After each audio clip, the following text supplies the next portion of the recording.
Chapter 721, The Gradual Truth. No entry without my express permission. Regulus Arcturus Black. Regulus? Ron frowned as he read the nameplate on the door. After a few moments, his expression softened. Harry and Hermione had mentioned this to him before. He turned to Sirius.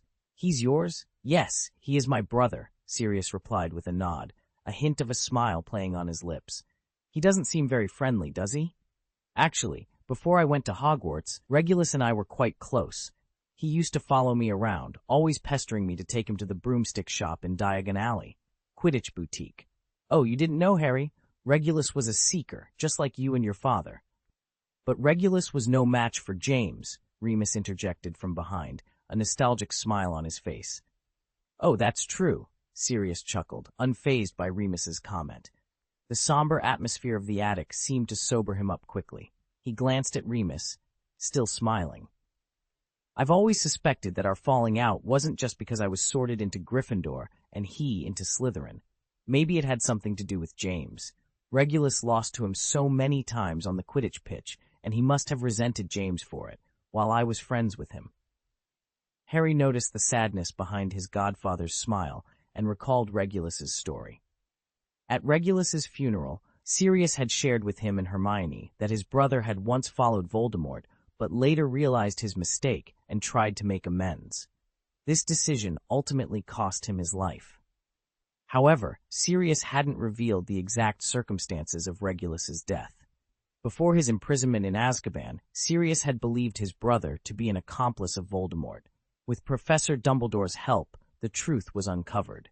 It was a complex and convoluted tale, as Dumbledore had apologized to Sirius at the funeral, explaining that Regulus's true allegiance had to remain a secret due to the sensitive nature of his death, which involved crucial secrets about Voldemort.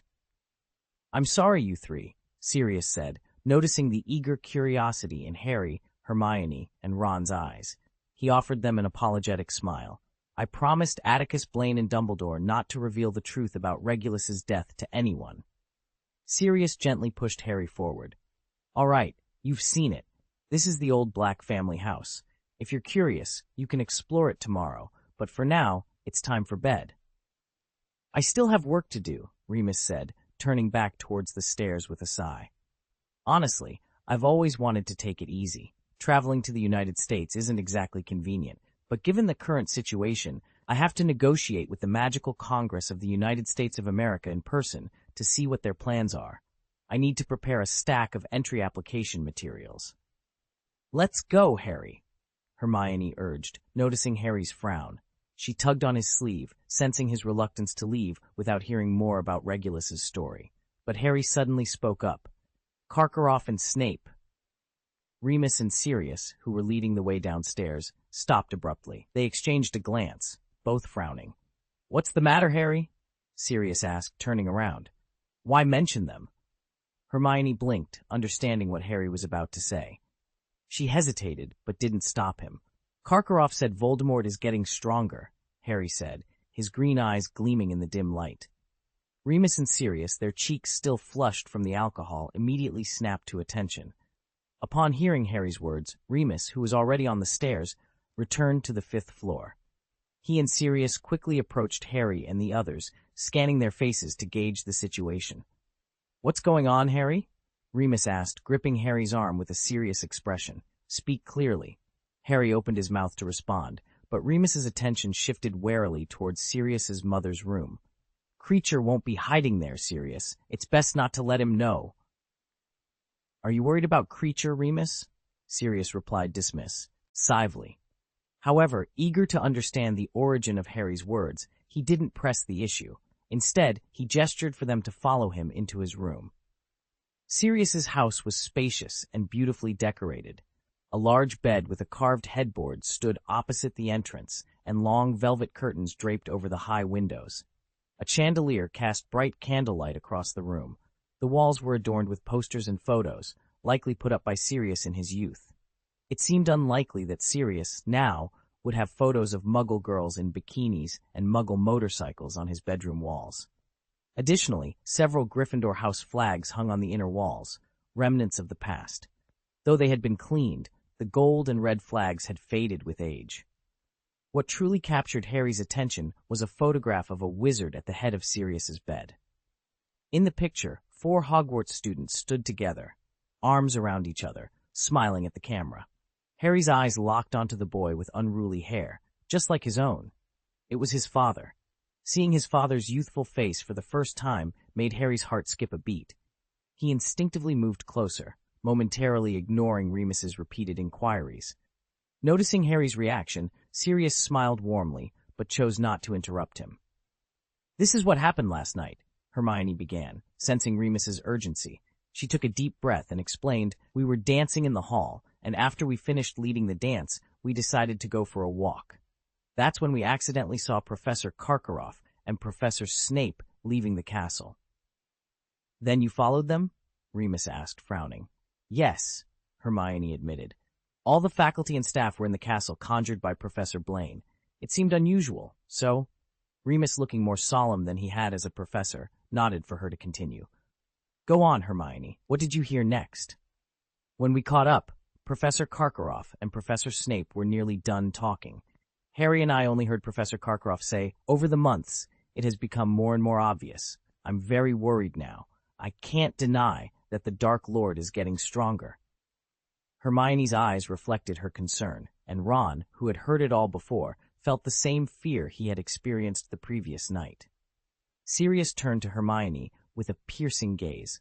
"What about Snape? What did he say?" At this point, Harry tore his eyes away from the young James in the photo. He continued from where Hermione left off. "Snape told Karkaroff that if he feels scared, he should run away quickly." "He didn't deny Karkaroff's statement," Remus asked, narrowing his eyes.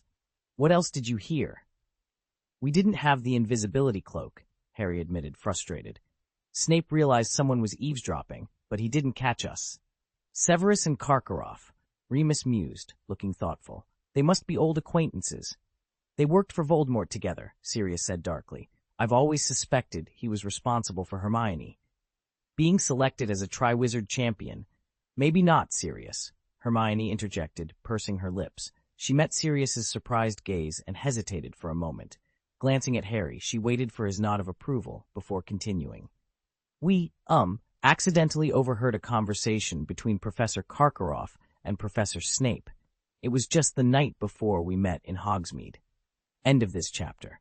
Chapter 722, Searching for Atticus.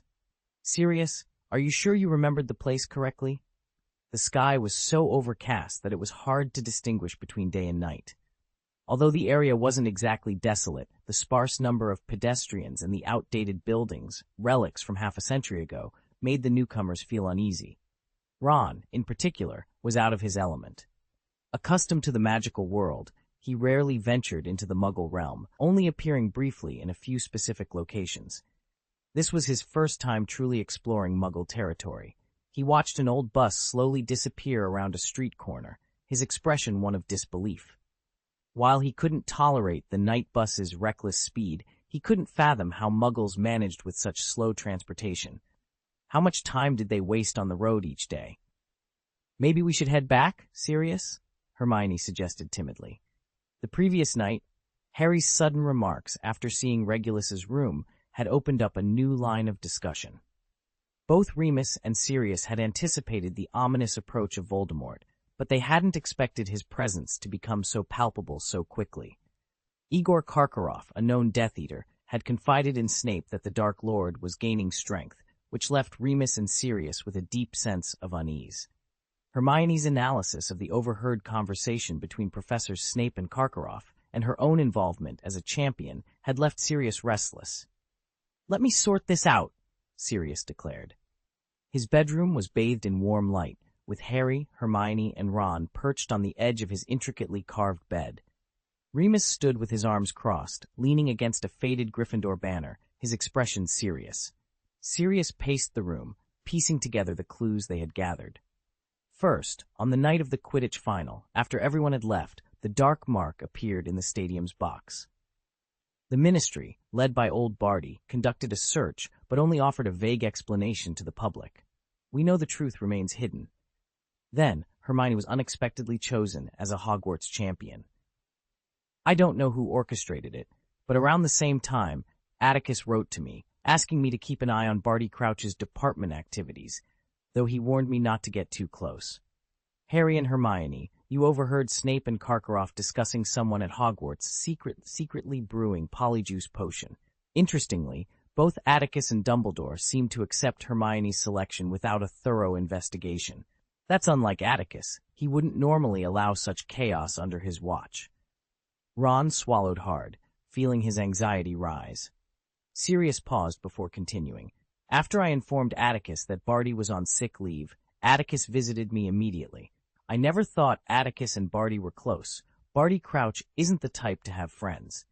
Yet, Atticus and Dumbledore later summoned you to their office to discuss the events of the night the Dark Mark appeared, focusing particularly on the house elf named Winky. Barty and Barton. Did Dee appear in the box that night, and was the empty seat occupied by the elf? Sirius. Remus couldn't help but interject as he observed Sirius standing there with a sharp expression. Do you realize what you're suggesting? Remus straightened up. You're implying that Barty Crouch conspired to orchestrate the Dark Mark incident and to make Hermione a champion. You're accusing a high-ranking Ministry of Magic official, known for his tough stance against evil, of engaging in criminal behavior. If this gets out, people will think you're mad. Ever since that incident with Peter, Sirius replied with a cold smile, I've learned that no one is above suspicion. But that doesn't make sense, does it? Ron interrupted, unable to hold back. At home, he had heard his father speak of Barty Crouch's integrity. If Crouch was truly as his father described, Ron couldn't believe he would harm Hermione. Noticing everyone's eyes on him, Ron shrank back slightly and said, I mean, on the night of the Dark Mark, he didn't have time. He only arrived at the venue later. The selection of the champions only took one day. If I remember correctly, Barty Crouch didn't arrive at Hogwarts until after the champions were announced the next day. He didn't have time. That's right, Ron, Sirius nodded approvingly. So, I'm inclined to agree with Hermione's theory. Barty Crouch might have had a Death Eater accomplice who conjured the Dark Mark and infiltrated Hogwarts in advance to ensure Hermione's selection as a champion. A silence fell over the group as Harry recalled his few encounters with Barty Crouch. After a moment, he asked hesitantly, could it have been Professor Moody who infiltrated Hogwarts? Not necessarily, Harry, Remus replied, shaking his head slightly. Have you forgotten about the polyjuice potion? It could be anyone, even Karkaroff. Severus seems fine for now. Otherwise, he wouldn't have exposed the polyjuice potion. But Mileva, the headmistress of Beauxbatons, Ludo Bagman, Alastor, anyone could have been in the room behind the auditorium that night. If our suspicions are correct, they might all be in league with Barty Crouch. What about Professor Blaine and Professor Dumbledore? Hermione asked, frowning. She couldn't bear to doubt them. Oh, there's no way a Death Eater could impersonate them, Sirius reassured her with a smile. If I were to use Polyjuice Potion to impersonate someone, I'd make sure that person never appeared again. Do you think there's a Death Eater capable of taking down Atticus Blaine and Dumbledore, Hermione? Hermione felt somewhat relieved, but the thought of a Death Eater being close by still troubled her. But why? Ron asked, still struggling to accept the idea. Why would Barty Crouch do this? My dad always said Crouch was tough on crime. Arthur is right, Ron, Sirius interrupted, deep in thought. It's indeed unbelievable. Why would Barty Crouch do all this? It doesn't benefit him at all, unless he's following orders. Voldemort, Harry blurted out. Don't forget, Sirius, Remus said seriously. When Barty Crouch... Of course I remember, Remus, Sirius replied.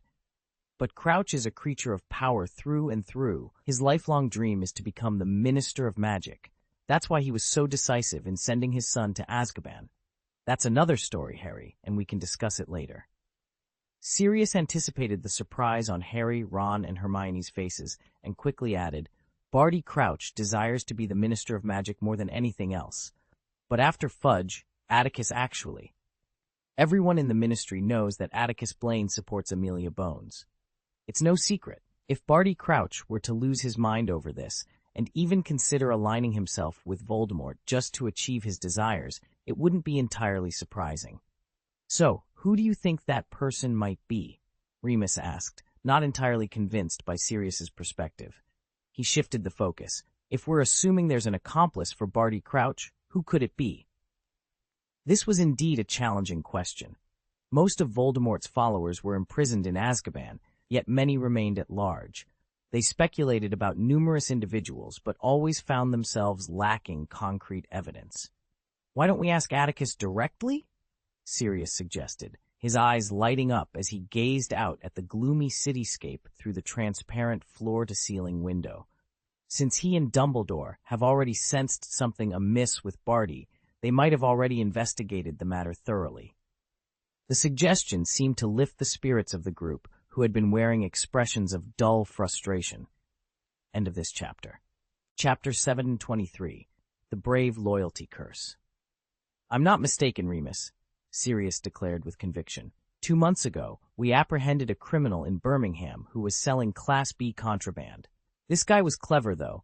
He destroyed all the evidence before we could get our hands on him. So we decided to check his house, hoping to find something. At that time, I visited the Wizard's Residence registration office in the Muggle world to gather information. Out of curiosity, I also checked Atticus Blaine's residence in the Muggle world." Sirius gestured towards a nearby street sign. 178 Frinker Street. I swear I remember it correctly. Harry stood on a section of abandoned railway track embedded in the ground, squinting as he looked across the street. The nameplate indicated that number 177 Frinker Street was an 8-story department store, while number 179 was a bakery. These two buildings were connected, leaving no trace of a 178 Frinker Street. A sudden cold wind swept through, carrying scattered snowflakes. Harry turned his face to shield himself from the biting wind and snow. Suddenly, he noticed an old stone arch bridge standing in the direction of the street leading to the suburbs. "What's wrong, Harry? What did you find?" Hermione immediately sensed something amiss in Harry's expression and asked with concern. "Oh, well." Harry smiled, diverting his gaze. "It's nothing. I just squinted because of the snow." "If you remember correctly, Sirius, this means—" Remus furrowed his brows, staring at the partition wall between number 177 and number 179. He spoke in a low voice. "Atticus used magic to hide the orphanage. I think this must not be allowed, Sirius." The cold weather and poor business had caused most of the shops on this street to suspend operations.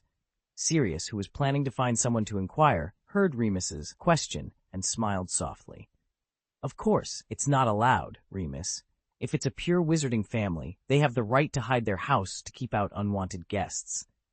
But the orphanage— You know, Remus, there are Muggle children and Muggle volunteers inside. In this case, they are not allowed to use magic on the residents.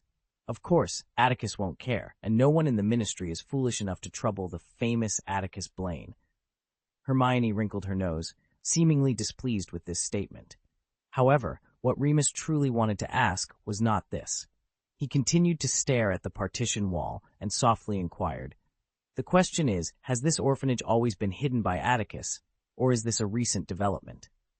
Only Sirius and Hermione understood Remus's implication. If the house had always been hidden, it might not matter.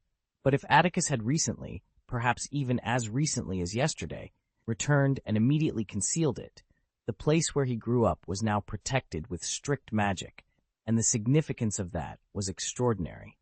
As darkness fell, the yellow lampshades hanging on the street lamps on both sides began to tinkle, casting a dim light.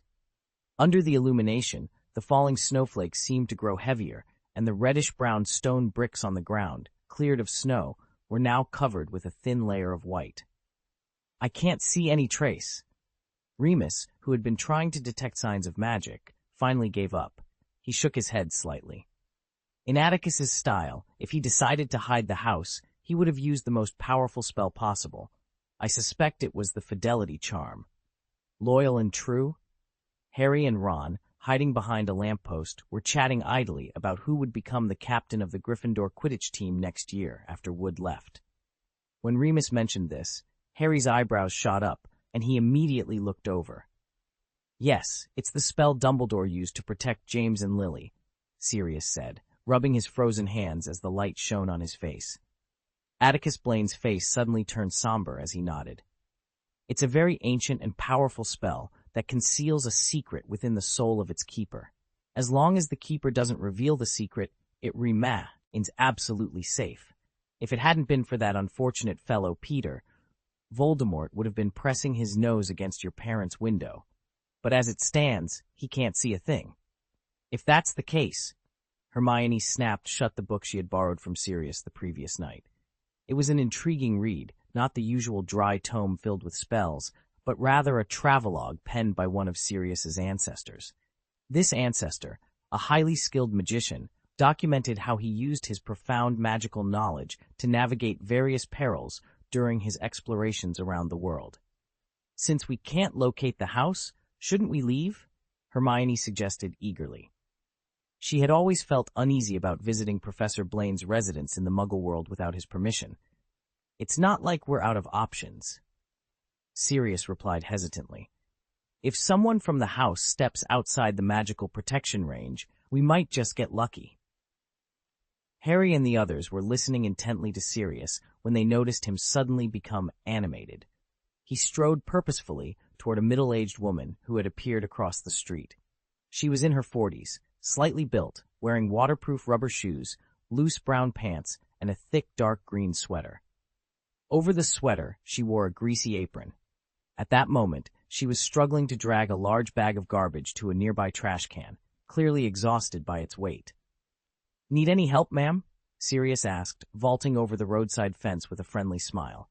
"Oh," Mrs. Reagan exclaimed, surprised by the sudden appearance of the man with striking features. It took her a few seconds to comprehend his offer. "If you can, that would be very kind of you," she replied gratefully. Sirius glanced back at his companions and winked at Harry and Ron. The two boys reluctantly moved to either side of Mrs. Way. Reagan and hefted the garbage bag, which weighed a good 40 or 50 pounds. "How can I help you, sir?" Mrs. Reagan straightened up, wiping her oily hands on her apron. Her tone was slightly reserved as she regarded Sirius, Remus, and Hermione, along with Harry and Ron, who had just deposited her garbage into the trash can. It was clear she realized this well-dressed group hadn't gathered just to assist with her trash. "Well, actually," Sirius and Remus exchanged a glance. Despite the cold, they showed no signs of discomfort. Remus smiled gently. "We were wondering if you know Atticus Blaine. We've heard he lives nearby." "Oh, are you here to see Atticus?" Mrs. Reagan's wary expression softened. "But who are you?" "Colleagues," Remus replied succinctly, careful not to divulge too much. "Oh, you're Atticus's colleagues." Mrs. Reagan's tone lightened, but she frowned again as she noticed the two boys returning quickly. She gestured toward Hermione, Harry, and Ron with a nod. "And these three children?" "We're interns, ma'am," Hermione interjected quickly, her cheeks flushed. "I'm Hermione Granger, and these two are Harry Potter and Ron Weasley. We're accompanying Mr. Sirius Black and Mr. Remus Lupin on an internship mission at the school." "I see," Mrs. Reagan said cheerfully. "We've never met Atticus's colleagues before. Come on in, everyone. It's really cold out here." Before Sirius could protest, she ushered them inside. Mrs. Reagan hurriedly slipped behind the partition wall, vanishing from the view of the onlookers. End of this chapter. Chapter 724, The Unknown Side. Harry observed his godfather's face darken, the corners of his mouth twitching, while Remus's brows furrowed with helplessness. Harry couldn't help but feel an urge to laugh. The situation was indeed peculiar. A Muggle woman had entered a magically concealed house right in front of several wizards, leaving them powerless. "Why don't you come in yet?" Fortunately, after more than 10 seconds, Mrs. Reagan, who had just vanished, reappeared from the partition wall. She looked at the well-dressed group with a puzzled expression. "Oh, that's right." Sirius breathed a sigh of relief upon seeing the simple Muggle woman again. This time, he learned his lesson and positioned himself directly between Mrs. Reagan and the partition wall. He smiled awkwardly. "Our visit, was not announced in advance, so if you don't mind, ma'am, could you please inform Mr. Blaine for us?" "Oh, you don't have to be so polite, Mr. Grower Busker." Mrs. Reagan's cheeks flushed as she gazed at Sirius with admiration. She thought these people, being Atticus's colleagues, displayed gentlemanly manners. Her enthusiasm grew. "Atticus has a very good personality. He won't mind this." The three young wizards, Harry, Hermione, and Ron, looked at the middle-aged Muggle woman, their cheeks flushed, shoulders shaking in unison as they tried to suppress their laughter. It was unimaginable that Professor Blaine, renowned in the European wizarding world, would be referred to so informally. Mrs. Reagan insisted they enter directly, but in reality, they couldn't access the orphanage without Atticus personally leading the way or granting permission. After a long struggle, Mrs. Reagan finally realized she couldn't outmaneuver this group of polite individuals. Breathlessly, she said, "Please wait a moment," before turning and rushing back through the partition wall. "I hope Atticus doesn't cast a magic fire spell on us when he sees us later." Sirius, exhausted from negotiating with the energetic Muggle woman, wiped imaginary sweat from his forehead. "It's not impossible, Sirius," Remus replied, a strange light in his eyes and a helpless smile on his lips. He kept some thoughts to himself. Given the commotion at the door, it was unlikely that a great magician like Atticus hadn't noticed. Clearly, he wasn't pleased with their unannounced visit. Knowing Atticus's mischievous nature, he would probably let them in, but would enjoy seeing them squirm a bit first.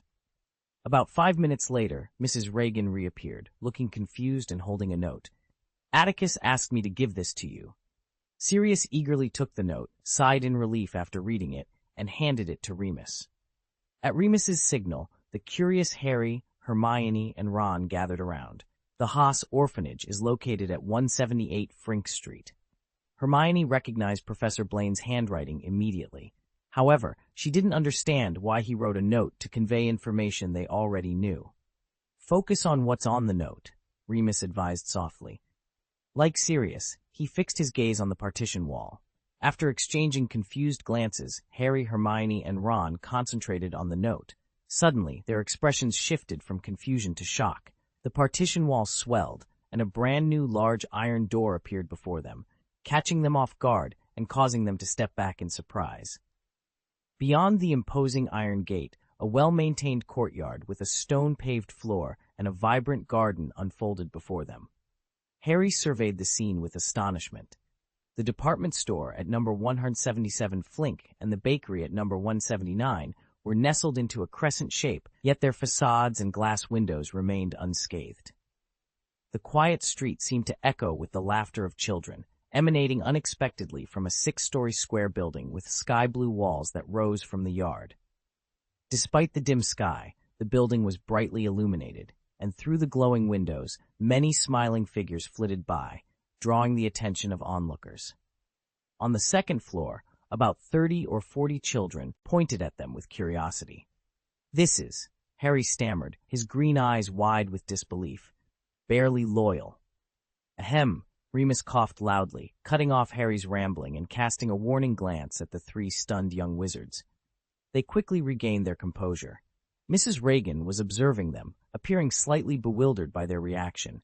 She seemed to question whether these peculiar visitors were entirely sane. This was understandable, as in Mrs. Reagan's eyes, the orphanage had always been there. "Excuse me, ma'am." Remus nodded to Mrs. Reagan with a gentle expression. He glanced at Harry, who couldn't help but mutter, "That's amazing," under his breath, and smiled slightly. "Shall we proceed?" The foyer, though not particularly spacious, was paved with glossy maroon slates. A simple Muggle electric lamp hung from the ceiling, casting a bright light. Despite the muddy and snowy weather outside, the floor was impeccably clean, suggesting that the residents took great pride in their home. Harry, Ron, and Hermione looked around with curiosity. None of them had grown up in an orphanage. Before entering, Harry had wondered if the living conditions here would be worse than those he had experienced with the Dursleys. However, upon seeing this tidy little building, he felt an unexpected sense of satisfaction. "It looks really nice here, Mrs. Reagan," Harry remarked. The orphanage's environment exceeded the expectations of both Sirius and Remus. As they moved towards the stairs, Remus glanced at the photo wall, quickly spotting a figure standing proudly in a pyramid formation. Atticus Blaine, the person in question, was full of admiration. "Oh yes," Mrs. Reagan said happily. "Thanks to Atticus, and entirely due to his funding, this place has become so decent. The old house was much worse." "Is it?" Sirius was as surprised as Harry, Ron, and Hermione. The noise on the second floor resembled the bustling atmosphere of the Hogwarts Great Hall during mealtime. Young faces peeked through the gaps in the stairs, and pairs of bright eyes cast curious glances at the group. The chatter was like the chirping of cicadas in late summer and autumn. The entire second floor served as a dining room for the children, and it was now dinner time. About 100 children were gathered, waiting for their meal. As Harry and the others stepped onto the second floor, the children who had been peering at them quickly dispersed and retreated. Among the children in the orphanage, the youngest were still cradled in the arms of staff members, pacifiers in their mouths, while the older ones were even a few years senior to Harry, Hermione, and Ron. Most of their clothes were slightly worn, with patches being a common sight, yet they all appeared clean. Observing these children, the visitors from the magical world couldn't help but feel moved. Remus remembered that.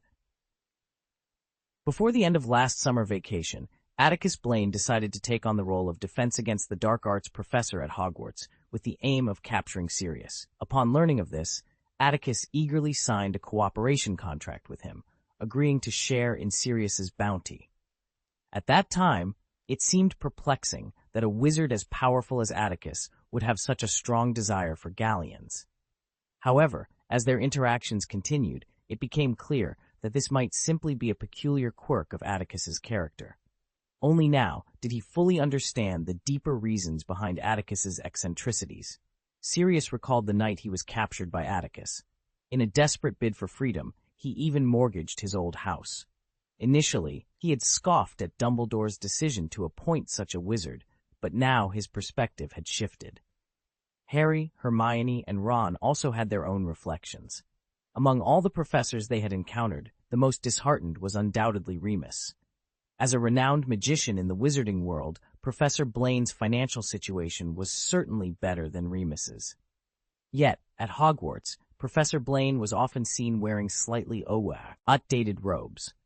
Seamus once joked that Professor Blaine's penchant for deviant activities led to his salary being docked by the school board. Surprisingly, the truth lay elsewhere. Hermione dabbed at her eyes, which were already a bit teary. Ron, with his mouth agape, looked at the homeless children and realized he shouldn't always complain about his own poverty. A thought suddenly struck Harry. If it weren't for the Dursleys, would he be among these children too?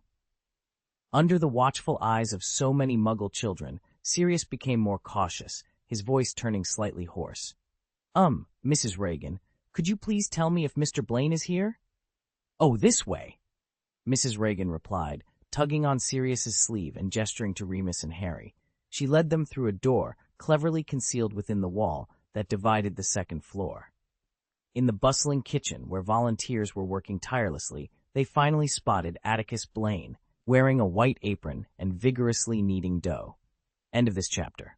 Chapter 725. Atticus Blaine stood beside a wooden table, dressed in loose blue jeans, a gray woolen coat, and a white apron. As he diligently kneaded a large piece of dough on the chopping board, his appearance drew amused reactions from those around him. Hermione couldn't contain her laughter, covering her mouth as she giggled, while others stifled their chuckles, shoulders shaking with mirth. It wasn't just Atticus's unusual attire that amused them. His reputation as a renowned figure in the wizarding world made the sight even more comical. Adding to the humor, Atticus had a lollipop in his mouth, likely taken from a mischievous little Muggle girl perched on his shoulders. The girl, with her curly black hair, clung to Atticus's neck, playfully tapping his head with what appeared to be his wand. "Atticus, I brought them." Mrs. Reagan hurried over, gently pulling the little girl off Atticus's neck. The girl resisted, but Mrs. Reagan eventually persuaded her to let go, retrieving the wand and tossing it into the basin of flour and water in front of Atticus. Ron's shoulders shook violently as he struggled to suppress his laughter, and the kitchen staff and older children helping out couldn't help but smile at the scene. The doorway was crowded with curious children, whom Mrs. Reagan soon ushered away before closing the kitchen door. The clattering in the kitchen grew louder, and although the Muggles working there averted their eyes, Harry sensed their furtive glances. No one dared to interrupt. When Harry turned his attention back to Atticus, he noticed that Atticus had finally looked their way. A chill ran down Harry's spine as Atticus's gaze met his, prompting him to stand up straight instinctively. The others around him reacted similarly. "Come over," Atticus said in a hoarse voice, chewing the lollipop into pieces and tossing the stick into the trash with precision. His sideways glance seemed to break the spell of petrification that had gripped them. Sirius was the first to step forward, feeling the weight of responsibility since it was his idea to visit Atticus. He approached with a slightly awkward smile, sweat beading at his temples. Although Atticus's expression remained neutral, the faint displeasure in his lilac eyes made those following Sirius feel a bit uneasy. Remus glanced at Sirius, who seemed at a loss for words, and then at the nervous Harry and his friends. He looked at the dough on the table and managed a relaxed smile. "It's surprising, Atticus. I never knew you were good at cooking." Atticus retrieved his wand from the basin, wiped it on his apron, and casually slipped it into his pocket. After a moment of silence, his expression softened. "There's no such thing as a free dinner, everyone," he said, nodding towards Sirius and the others. "If you want to eat, you have to do it yourself." "Oh!" Sirius exclaimed, his spirits lifting. He eyed the pots, pans, and ingredients on the table with eager anticipation. "We're all happy to help." Though they claimed to be helping, it was clear that most were simply excited to join in the culinary adventure. Many from the magical world are at a disadvantage when it comes to everyday tasks. Take Sirius, for instance. Coming from the noble black family, he grew up with house elves attending to his every need. He never had to lift a finger for household chores. Even during his time in Azkaban, the Dementors delivered his meals. So, when faced with a kitchen full of pots and pans, he was utterly clueless. Remus wasn't much better. Despite having faced tough times, he always had magic to rely on. Now, he certainly couldn't wave his wand in front of a crowd of muggles to make potatoes peel themselves. As for Ron, Mrs. Weasley had always taken excellent care of the family, and although Hermione came from the Muggle world, her parents handled most household tasks, leaving her to focus on her studies. After Sirius nearly cut his fingers for the third time, Remus broke 2 plates, and Ron and Hermione, who were tending the stove, accidentally smothered the flames with too much firewood, causing thick smoke to fill the kitchen. Atticus Blaine, with a stern expression, asked them all to step aside as the muggles in the kitchen chuckled at the spectacle. Harry's performance, however, was unexpectedly impressive.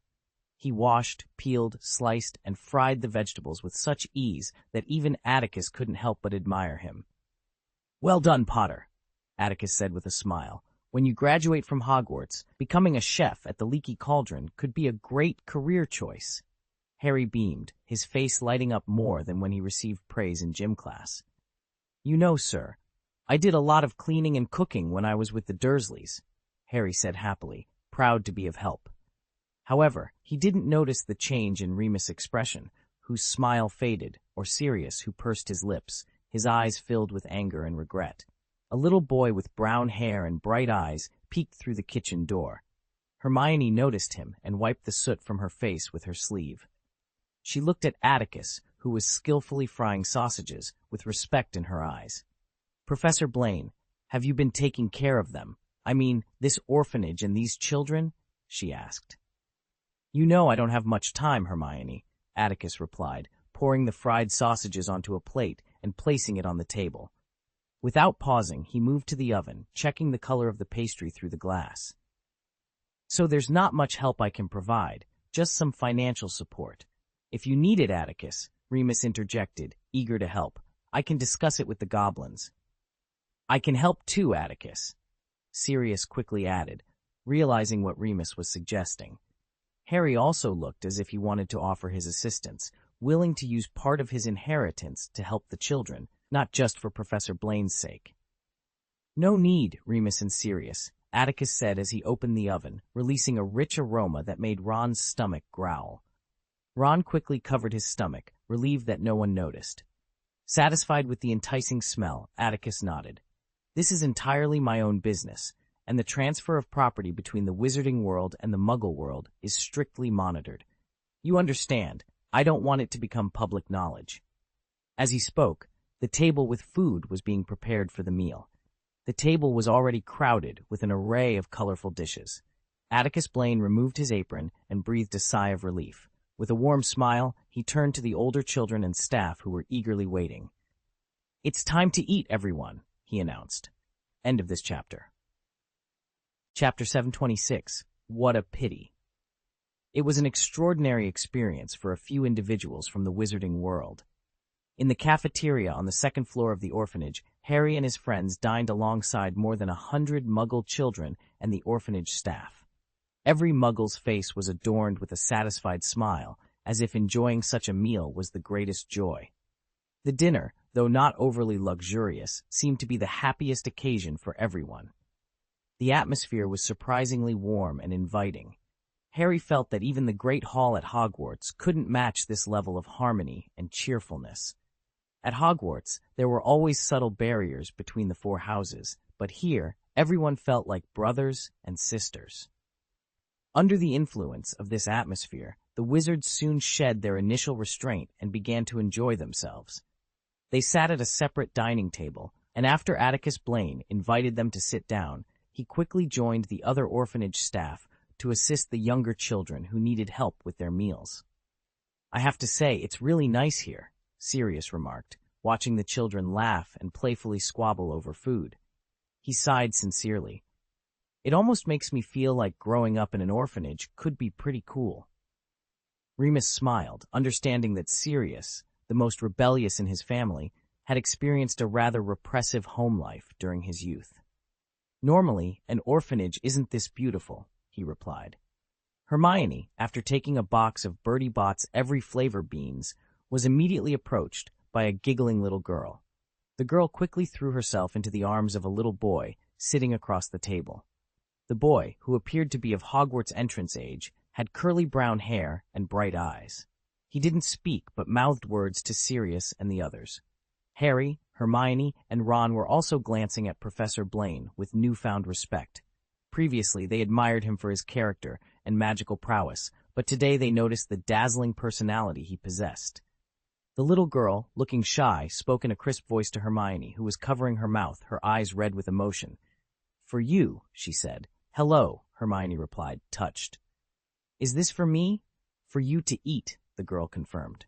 Remus observed Atticus, who was crouched down, carefully frying chicken legs for a little Muggle boy with a disabled arm.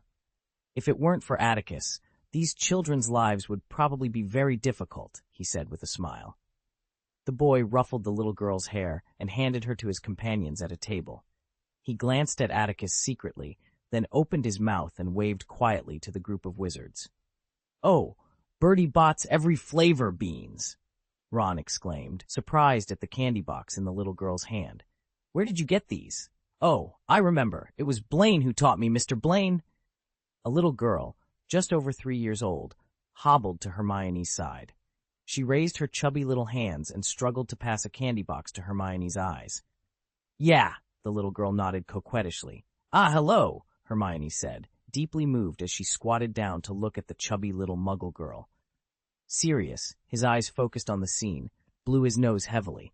"What an amazing wizard," he remarked, impressed by Atticus's influence. The boy's quirky energy made Sirius smile, and he responded in imitation of the boy. Hermione, touched by the gesture, walked out of her seat to engage with the children. Seeing that Atticus's group of esteemed colleagues were not so aloof, a boy named Hammer Lane, affectionately called Little Hammer, immediately became energetic. He jumped out from behind the stool and rushed over. Several little boys in the clinic made way for him. "I'm Hammer Lane, but people here like to call me Little Hammer," he announced, his eyes bright and shining as he looked at Sirius. "I heard you work at the same drilling rig company as Atticus Blaine, right?" "A drilling rig company?" Sirius and Remus exchanged puzzled glances, clearly unfamiliar with the concept. Wasn't a drill just a machine commonly used by Muggles? "Ahem!" Harry, who was more in the know, cleared his throat loudly. Hello, Len, Little Hammer. Yes, that's right. We are employees of Groning Drilling Rig Company." The children around them were intrigued by the conversation, craning their necks to listen in. Little Hammer's face lit up with Harry's confirmation. He glanced at Hermione and Ron before focusing back on Harry. "I heard you're interning at that company. Is that true, Mr. Potter?" "Just call me Harry," Harry replied, feeling slightly overwhelmed by Little Hammer's enthusiasm. He pursed his lips and continued. "Yes, we're interning there. It's part of our school's social internship program." "So which school do you attend?" Another girl, about Harry's age, asked with interest. Harry almost blurted out, "Hogwarts," but caught himself just in time. He quickly recalled the names of schools Aunt Petunia and Uncle Vernon had mentioned when discussing Dudley's education. "Highgate School, Hammer. We're students there," Harry said, exhaling in relief. "Oh, I know it," the girl exclaimed, casting envious glances at Harry, Hermione, and Ron. "That's a well-known school in the Hampstead area." "Yeah, it's somewhat famous," Harry replied, grateful for the diversion. He wiped the sweat from his forehead. "So," Little Hammer wasn't done yet. He leaned in, raising his voice slightly. "If I wanted to intern at Groening, what are the requirements? Do I need to fill out a lot of forms? Are there age restrictions?" Harry was stumped, but Hermione quickly stepped in with a smile. "You can ask Mr. Blaine about internship details. He's in charge of that." Little Hammer looked a bit disappointed, muttering something about having already asked without success. But he soon moved on, asking, "Why are you here to see Brother Atticus?" "We have some important matters to discuss, Hammer," Remus replied, smiling at the eager boy. "It's crucial we report to Mr. Blaine directly. It's a trade secret, so we can't share details." As more people gathered, the children realized this group was approachable and began asking questions, mostly about Atticus's role at the company. Harry, armed with some knowledge, managed to satisfy their curiosity. Atticus, busy with his own tasks, noticed the commotion and simply smiled, choosing not to intervene. "Hi, I have a question." Little Hammer approached Hermione, perhaps noticing she was the only girl in the group. He glanced at Atticus, then asked, in a low voice, "Miss Granger, do you know if Brother Atticus is dating someone at the company?" This seemed to be a hot topic at the orphanage, and the children eagerly awaited Hermione's response. "Dating someone?" Hermione stammered, her cheeks flushing. "Sorry, I don't. As far as I know, there shouldn't be any." A chorus of sighs echoed through the orphanage, a sound that seemed to hang in the air like a gentle lament. Little Hammer, one of the children, sighed deeply and shook his head, his expression as forlorn as a ghost's. "He's just not good at this," he murmured, his voice tinged with disappointment. "It's such a pity. If only he could be with Sister Vitia." End of this chapter. Chapter 727, Cleona and Hill. Sister Vivitia? Hermione's expression visibly stiffened. Not only her, but also Sirius, Remus, Harry, and even Ron, who was usually slow to react, wore horrified expressions. Yes, Little Hammer was still lost in disappointment and didn't notice the group's alarmed faces. His tone was full of regret. "Sister Vitia is the gentlest girl we've ever met. She's very kind and helped us with our school enrollment. Oh, and Brother Atticus also dated her. We thought they might become a couple." The children around him nodded in agreement, their faces mirroring his regret. "I'm sorry, if you mean Vitia Cleona," Hermione stammered, while Sirius and Remus, who had been listening with interest, now looked serious. "Vitia Cleona?" Atticus, who had been busy taking care of the children, hadn't yet tasted the food he had prepared. He took his plate and sat next to Sirius, devouring the cold pie. "What's going on now?" Harry and Ron's expressions suddenly became tense. They hadn't started their holiday homework yet, but Hermione looked a bit calmer, having completed hers before the dance. "You three." Sirius leaned forward unconsciously, staring at Little Hammer. Little Hammer blinked in confusion. "It's Vitia Hill." At some point, Atticus had appeared behind the group. He looked at Sirius and the others with a smile. "Vitia Cleona and Vitia Hill? Were they two people or one?" "Can you describe what Miss Hill looks like?" Remus asked. The children in the orphanage, having been told that the visitors were there for important business, obediently stayed away, closing their ears to avoid eavesdropping. This gave Atticus the chance to talk to them about their visit. Atticus raised an eyebrow at Harry, Ron, and Hermione, who immediately sat upright. "The way I see it, everyone." Professor Blaine's slightly chilling gaze swept over them, causing Hermione, Harry, and Ron to break out in cold sweat. However, Little Hammer pouted in disapproval. "Don't be so shy, Brother Atticus. We're just discussing what happened. You must have made good progress on your holiday homework, right? You have enough time to walk around?" "Oh, she's the most beautiful girl we've ever seen." Another little boy chimed in impatiently. "Sister Vitia has the most beautiful emerald green hair. The children, fearing they might get into trouble, suddenly scattered away from Sirius and the others. Little Hammer made a face at the stern-looking Atticus, then hurriedly picked up his dinner plate and ran elsewhere. "If you don't have any objections, Little Hammer." Atticus frowned. "After dinner, I'd like to check your homework. If I find too many errors, don't expect to leave your room for the rest of the time." "Oh, don't be angry, Atticus," Sirius said with a light smile. "I just brought them out to relax. Aren't you curious about how we found this place?" If he were truly annoyed, Atticus wouldn't have let them in at all. He snorted softly. "The only people who know about this place are Severus and Dumbledore. I doubt they'd tell you. Did you find out from the Ministry of Magic's records?" Though phrased as a question, Atticus spoke with certainty. "I can't hide anything from you," Sirius admitted, scratching his head with a chuckle. "Atticus," Remus's brows remained furrowed with concern. He knew Atticus likely didn't want to discuss the issue, or he wouldn't have. "I should have stopped it just now. However, this is truly curious and of great importance." "Vetia Cleona and Vitia Hill," Remus murmured softly. "They are the same person, aren't they? Emerald green hair is quite rare. This must be the result of some ancient magic from a secretive witch. What is going on?" Everyone knows that Atticus Blaine encountered the notorious dark witch, Vitia Cleona. On the night of the Quidditch final, many witnessed their brief exchange during the duel. Rumors spread like wildfire, leading to numerous bloody speculations.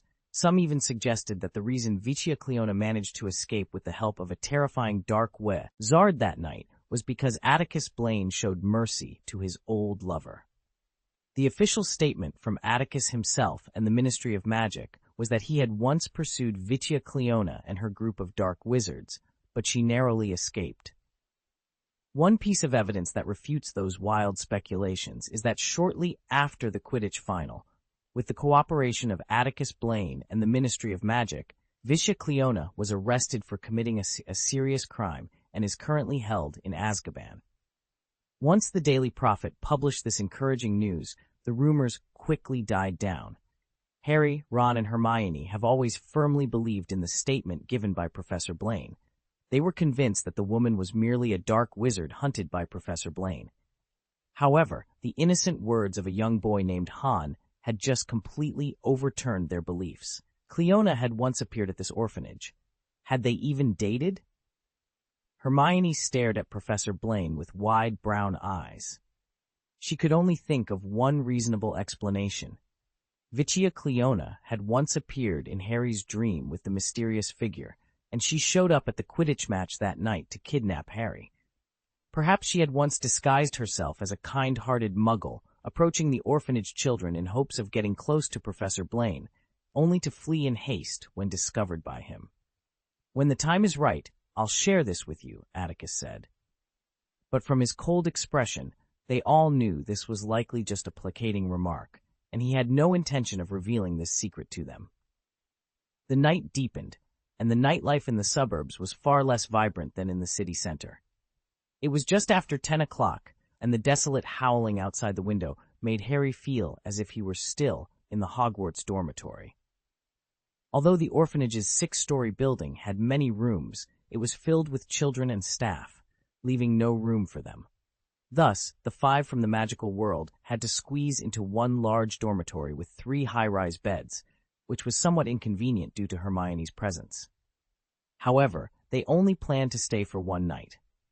Out of the sight of muggles, using magic was no longer taboo. Remus expanded the dormitory space and used curtains to create a private area for Hermione, which undoubtedly made her feel more at ease. After changing into pajamas under the covers, Hermione opened the curtain and joined the others in discussion. Wearing sky-blue pajamas and with her hair tied back with a headband, Hermione looked like a girl next door attending a muggle high school. Among the group of men, her fresh presence was particularly noticeable, and Ron couldn't help but twitch his nose, though he avoided looking at her directly. "What are you talking about?" Hermione asked, sitting comfortably on the edge of Ron's bed and looking at his profile. Although Ron's eyes avoided hers, Hermione's curiosity was evident. "We were talking about whether the Muggle children living in the orphanage where Atticus Blaine grew up would be safe if Voldemort truly returned." Remus replied, his voice tinged with concern, End of this chapter. Chapter 728, A Plan in Motion. Mr. Parker, the man overseeing the construction of the orphanage, was a kind-hearted muggle. Atticus Blaine would not have entrusted him with such an important project otherwise.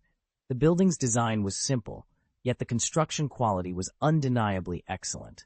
However, on particularly cold nights, even the finest craftsmanship couldn't keep the chill at bay. It was impractical for every room in the dormitory to have its own fireplace. Hermione, shivering from the cold, remarked, "It's freezing in here," as she wrapped her arms around herself, unable to suppress a sneeze. Accustomed to the warmth of the Hogwarts dormitory, she found the chill unsettling. Sirius, noticing her discomfort, drew his wand and waved it with a flourish. A burst of purple magical fire erupted from the wand's tip, a mat forming a fireball the size of a wash basin between the beds. The room quickly warmed, becoming as cozy as a hot spring. Harry and Ron threw off their heavy quilts, their pale faces regaining color. "Thank you, Sirius. This is much better," Hermione said, her shoulders relaxing as she nodded gratefully. But her relief was short-lived as her brow furrowed with concern. "What's happening, Remus?" she asked anxiously. "Isn't the orphanage protected by Professor Blaine's magic? How could it be compromised?" "Voldemort breaking through the fidelity curse is wishful thinking," Remus replied, his tone serious. "Dumbledore wouldn't have used it to protect James and Lily if it were so easily breached." Remus and Sirius were deep in discussion, momentarily forgetting the presence of the three young wizards. If information about this Muggle orphanage is accessible, others in the Ministry must know as well. We need to station people here to guard the area. But we can't disrupt their lives, and the Ministry can't spare enough manpower for constant protection. "The problem is," Sirius interjected, "it's unrealistic to keep this place completely secret, whether from the outside world or the Muggle children here. The key is ensuring everyone in the orphanage remains within the bounds of the fidelity curse," Remus continued.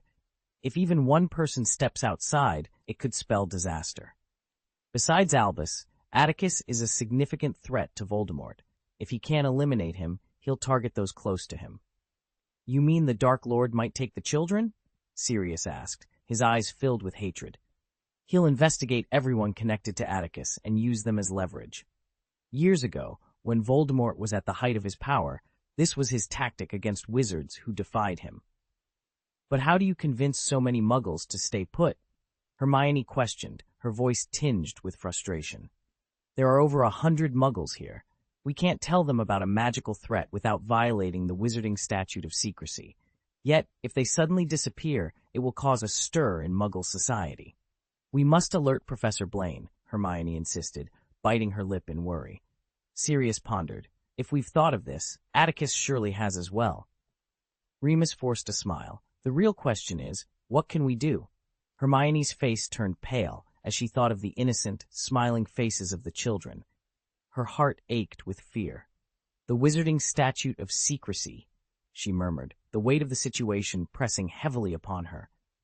Harry understood the necessity of the law, especially considering the Dursley family's attitude towards magic. If Muggles suddenly discovered the existence of magical humans, it would undoubtedly cause great turmoil. It's safest to keep everyone in the orphanage protected. The power of the Fidelius charm is enough to safeguard them," Remus continued. He believed that if Voldemort didn't care about this, then neither Professor Blaine nor Professor Dumbledore should either. If it was certain that these innocent children would be targeted by Voldemort, they should simply be taken to Hogwarts, which was an absolutely safe place. "What are you talking about?" The door creaked open, and Atticus Blaine, looking a bit weary, walked in slowly. Running an orphanage was demanding work. The children ranged from infants who couldn't even roll over to teenagers in high school. It wasn't a job where you could clock out at the end of the day. You had to care for these children until they were all washed up and in bed before you could finally relax. Perhaps it was the tired look on Atticus's face that moved Remus and Sirius. They didn't want to burden him with more troubles, so they tacitly agreed not to reveal the truth. "Just talking about those kids," Remus said with a smile. "They seem more energetic than the students at Hogwarts, Atticus, and they're well taken care of." "Indeed," Atticus replied, shaking his head as he perched on the edge of a desk. The energy of these little ones is boundless. But let's not dwell on that. He pinched the bridge of his nose, his clear-eyed gaze sweeping across the room before settling on Sirius. So why are you here? Don't tell me it's just for fun. A moment of silence followed as Sirius, Remus, Harry, Ron, and Hermione exchanged glances, each wondering who would broach the subject. That's right, Atticus, Remus finally said in a hoarse voice. Sirius went to Hogwarts yesterday and brought Harry, Ron, and Hermione to Grimmauld Place for the Christmas holiday. We discussed the Quidditch final in the summer. Harry and the others have some clues about the dark mark that appeared on the field late at night, and about Hermione becoming a champion. They also have some theories. Remus then recounted everything they had discussed. Hermione watched Professor Blaine nervously, aware that he had advised them not to focus too much on Barty Crouch, yet they had ignored his warnings. Throughout the conversation, Atticus maintained a calm demeanor, even when they speculated about a Death Eater possibly occupying the empty seat next to Winky that night, or the potential infiltration of Hogwarts by Death Eaters. Finally, Remus finished sharing all the information they had. Everyone's eyes were fixed on Atticus. Harry, lying on Ron's upper bunk, leaned out, hoping to glean some insight from Professor Blaine's expression. Atticus, who is Barty Crouch? When Remus's voice trailed off, Atticus, who had been expressionless, smiled faintly. His first glance was at the anxious Hermione, knowing that much of the information Remus shared stemmed from this clever young girl's deductions. The only thing I can tell you is, Atticus began, and everyone instinctively held their breath. His gentle voice seemed to possess a strange magic, soothing their fears and unease about the increasingly uncertain future. Everything is as expected. Everything. I'm sorry, it seems like there might be a misunderstanding. The text you've provided appears to be incomplete or out of context. Could you please provide the full text or additional details so I can assist you in improving it? Chapter 729, The Demon Cave. In the wilderness, dozens of miles from the village of Little Hangleton, the landscape stretched out in gentle undulations, punctuated by a few isolated hills surrounded by vast expanses of farmland. These rocky mountains, barren for most of the year, had recently been adorned with a dignified silver cloak of snow. The falling snowflakes were momentarily disturbed by a distortion in space. Under the dark gray sky, a figure wrapped in a hooded black cloak materialized in the desolate wasteland. The visitor appeared extremely cautious, their vigilant eyes scanning the surroundings the moment they landed. A wand, held by a pale hand as white as the snow, peeked out from beneath the cloak. The snow on the ground was knee-deep, blurring the boundaries between ridges and farmland. The newcomer's footsteps left only faint impressions on the soft snow, which would soon vanish under the relentless snowfall. The cloaked figure moved towards the hillside, ignoring the winding steep path littered with jagged rocks. As if defying gravity, they effortlessly reached the midpoint of a rocky mountain to the west. After a moment of analysis, the figure extended a bare hand, brushing away the snow clinging to the side of a sharp rock. A ferocious, carved venomous snake emerged into view. With a tap of the wand, a faint hissing sound broke the silence of the barren mountain. The snake carving stretched, its body coming to life as it sniffed the air, then slithered swiftly along the rocks, disappearing into the crevices in an instant. The response was swift. Within seconds, the snake returned to the sharp rock, coiling up and closing its vertical pupils in peace. A heavy sound of rocks grinding against each other echoed as the sharp rocks rolled aside, revealing a dark, foul-smelling hole in the black-robed figure's view. A gust of evil wind heralded the appearance of a massive venomous snake, lunging at the visitor. Its black scales scraped against the rocks with a metallic sound. In the frigid air, the snake bared its ferocious, bloody fangs, its vertical pupils reflecting a coldness more chilling than the snow-covered landscape. The darkness at the cave's entrance was like a curtain. As the figure stepped through, a dim light barely illuminated the path ahead. The corridor descended, dry and warmer than the outside, with no trace of the white smoke that had lingered in the cold air. The stone door stood open, yet the black-robed figure paused. Before them, a stone wall loomed, featuring a circular stone door adorned with 9 lifelike carvings of venomous snakes their heads held high, gazing coldly at the visitor. Destiny, if it exists, is inescapable. The figure in the black robe moved forward slowly, following the snake's trail on the gravel ground. 2 minutes later, the narrow passage widened. Perhaps it was the chill emanating from behind the door, or the faint wailing that reached their ears, but the previously calm figure, who had appeared so composed in the wilderness, was now illuminated by the firelight spilling from behind the door. The shadow hesitated briefly before an invisible black figure leaped from the hole, revealing a strand of green hair slipping from beneath its hood. Throughout, the man in the black robe maintained an indifferent demeanor. A venomous snake, its eyes flashing with a momentary cruelty, slowly retracted its body. It seemed reluctant to glare at the robed figure before disappearing into the cave's dark entrance.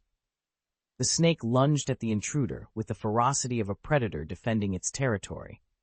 Its pale, sharp fangs aimed directly at the intruder's neck, halting abruptly just an inch away. Then it flicked its tongue, gently licking the chin of the man in the black robe. The cave was a labyrinth of confusing forks, each seemingly ordinary path hiding deadly traps. A wrong turn could cost one's life. Blinking warily, the man in the black robe approached the stone door, pausing at the threshold. The room beyond was square, with hard stone walls, floor, and ceiling. Its furnishings were sparse, a long dining table with several chairs neatly arranged beside it. A simple fireplace was set into the innermost wall, its flames dancing alongside wooden candlesticks on the table, providing the room's only light. Despite its simplicity, the room was impeccably clean, with no trace of dust on the surfaces, though a faint smell of blood lingered in the air. Another door on the right wall led to the source of the earlier, miserable roars. The man in the black robe stared at it, momentarily lost in thought. Ah, the guest has arrived. A light, cold voice emanated from an armchair facing away from the door, reaching the ears of the robed man. A house elf, kneeling beside the chair, began to tremble violently at the sound. Its expression was obscured by shadows, hidden from the man's view. The elf stood shakily and approached the back of the chair, bowing deeply as it slowly turned it around. In that brief moment, the man glimpsed the elf's eyes, filled with pain and fear. Seated in a specially made chair resembling a child's dining chair was a creature with red, festering skin, as if severely burned. Its facial features were melted and twisted, barely recognizable as a monster. The sight was enough to evoke a wave of nausea in the man in the black robe, not due to the creature's grotesque appearance, but because of the dark magic emanating from it, accompanied by a haunting whine that filled him with disgust.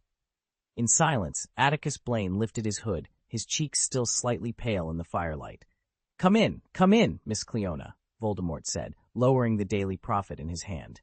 He extended a withered hand toward Vitia, who stood outside the door, beckoning her with a finger. His smile was cold, his snake-like eyes filled with a bottomless chill. "Welcome to my humble abode, Miss Cleona. Come in and rest." Vitia pursed her lips and entered the room without a word. "So, Winky?" Voldemort nodded with satisfaction as Vitia walked in. He turned slightly, addressing the house elf kneeling behind him. "Great Dark Lord, it is a great honor to serve you," the elf replied, rolling up to Voldemort. Its forehead pressed to the ground, the creature sobbed softly. "Shall I offer Miss Cleona a cup of hot tea?" Voldemort inquired with a tone as polite as a gentleman's. "I believe Miss Cleona must have traveled a long way." "Twinkle obeys your orders, my lord," Twinkle replied, her voice quivering under Voldemort's gaze. She quickly scurried to the fireplace, her hands trembling as she retrieved the teapot and teacup from the mantelpiece. Voldemort, noticing where Vitia's eyes lingered, chuckled, a sound laced with cruelty. "Perhaps you are aware, Miss Cleona, that before coming to me, Winky worked at Hogwarts. I must admit, these little creatures can serve a purpose. Can they not? At the very least, since arriving here, I have been able to enjoy hot and delicious meals." End of this chapter. Chapter 730, Voldemort's Family Reunion. Winky, trembling slightly, brought a cup of hot tea to the seat beside Voldemort's head, and then retreated into the shadows behind his chair, kneeling in a half-kneeling posture. Vitia stood silently at the door, her defiant stance causing an imperceptible red light to flicker in Voldemort's snake-like eyes. Despite this, his face, which could no longer be described as anything but grotesque, maintained a benign smile. "Speaking of food," Voldemort began, "what a coincidence. I was just about to enjoy my dinner. Come in, Miss Cleona. I assume you haven't had time to eat since you were on your way. Please, sit down. Twinkle?" Shining, whose pale face was damp with sweat, responded in a panic and vanished with a pop, presumably to prepare dinner. Vitia did not remove the black cloak draped over her shoulders. She walked over expressionlessly and sat beside Voldemort. Her gaze fixed on the teacup before her, its steam curling upwards, momentarily shaking her resolve. There was a man at Hogwarts who also loved tea, though he preferred green tea over black. "You look well, Mr. Voldemort," Vitia said coldly, not touching the teacup. To be fair, the place was quite opulent, but Voldemort smacked his lips in dissatisfaction. Vitia's eyes swept over his face. Although his twisted expression remained unchanged, she could clearly see the flash of humiliation deep within his scarlet pupils, anger simmering like the roaring waves of a stormy sea. Who doesn't make mistakes? Even I ended up in this situation because of foolish errors. Fortunately, everything is back on track, and those mistakes will eventually be corrected, Voldemort said. The house elf's cooking speed was impeccable. In no time, Winky reappeared outside the stone room, keeping her head lowered, avoiding eye contact with the two figures in the room. After several trips, the long table was laden with plates of food. Voldemort, his arm returned to its burnt state, turned his wrist, admiring it with interest. Using his other, unblemished hand, he picked up the wand before him and performed complex healing magic on the sore.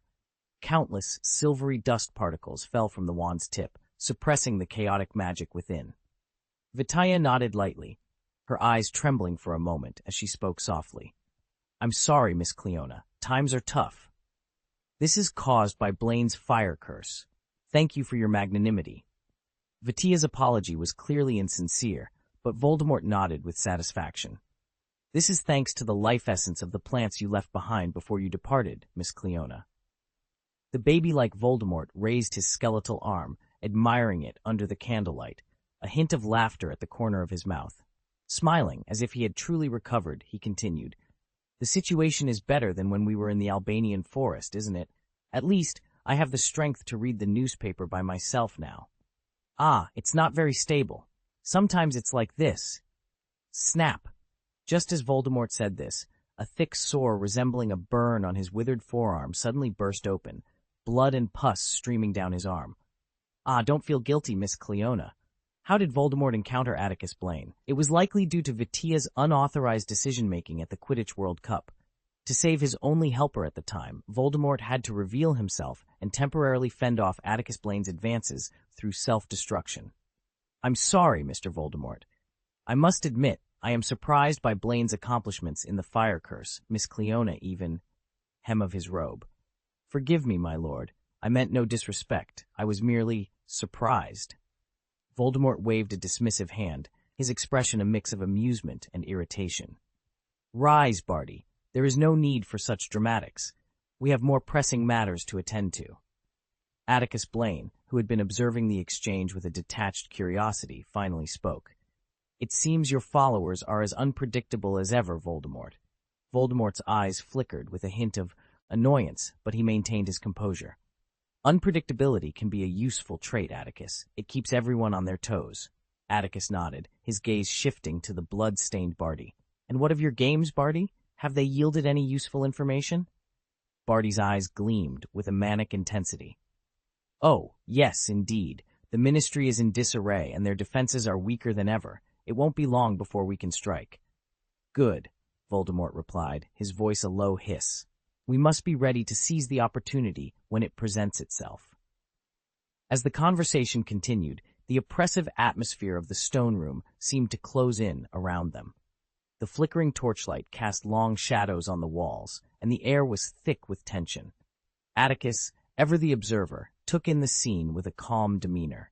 He knew the stakes were high, and the path ahead was fraught with danger, but he also knew that he had a role to play in the unfolding drama, one that could tip the balance in ways even Voldemort could not foresee. For now, he would bide his time, watching and waiting as the pieces on the chessboard moved ever closer to their inevitable confrontation. Atticus Blaine brushed the back of his hand nervously. I didn't defy your wishes, Master. I can't stand anyone being disrespectful to you. Miss Cleona did not show me any disrespect, Barty, Voldemort replied, shaking his head slowly. Then, with a sudden spark of interest, he continued, perhaps I owe you an apology, Miss Cleona, for referring to you merely as a guest. In truth, Voldemort smiled warmly, you, like Barty, are part of my family. Truly family. Overwhelmed with emotion, young Barty burst into tears, and Voldemort gently patted his head. Turning his attention to the table, he gestured enthusiastically at the spread before them. Come now, Barty and Miss Cleona.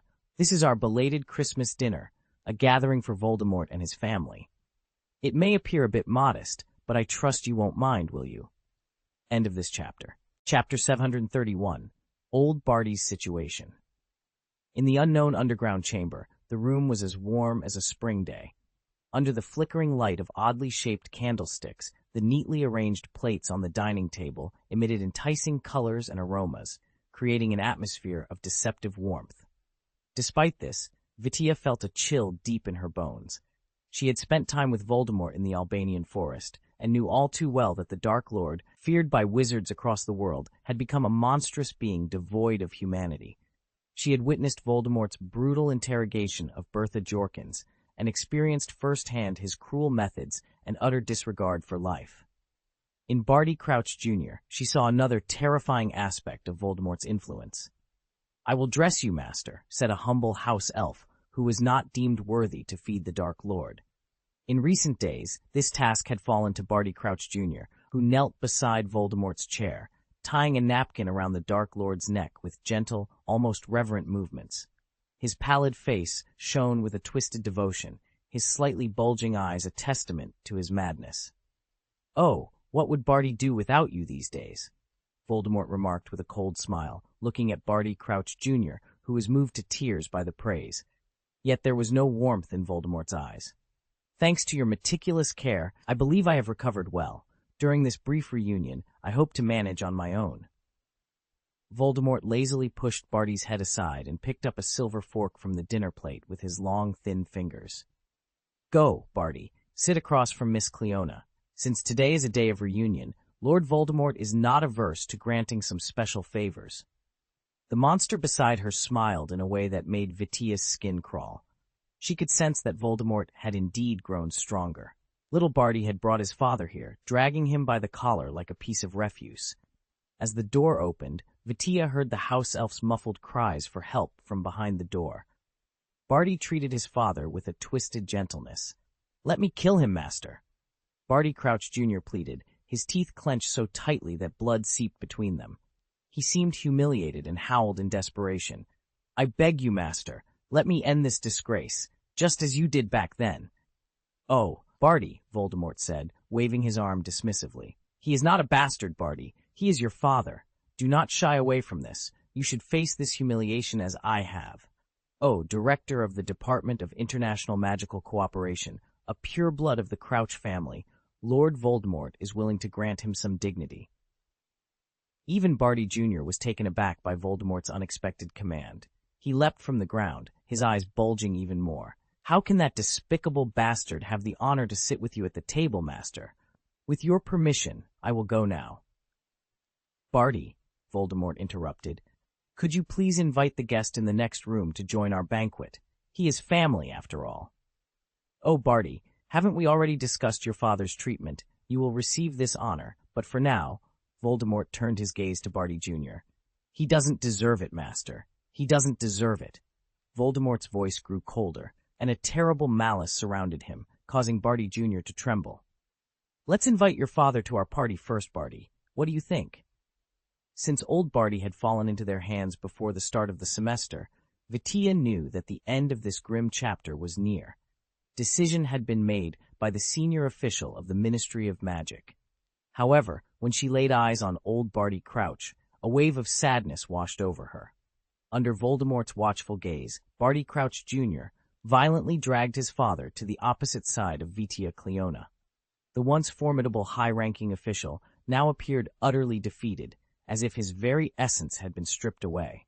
He lay sprawled across the table like a damp rag, his upper body limp and lifeless. Old Barty Crouch was drenched in blood, his hair matted and sticky, his face marred by scars from repeated incisions and healing. These scars, as grotesque as centipedes, crisscrossed his cheeks.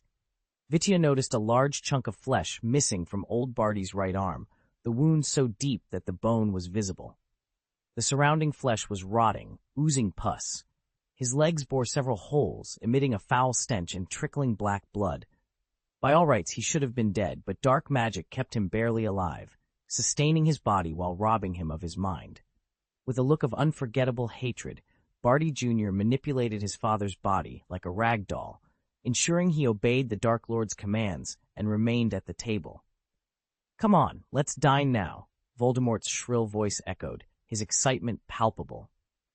Vitia refused to touch anything on the table, whether it was poisoned or not.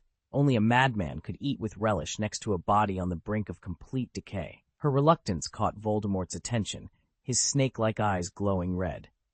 "What's the matter, Mr. Crouch? Didn't you hear me say dinner?"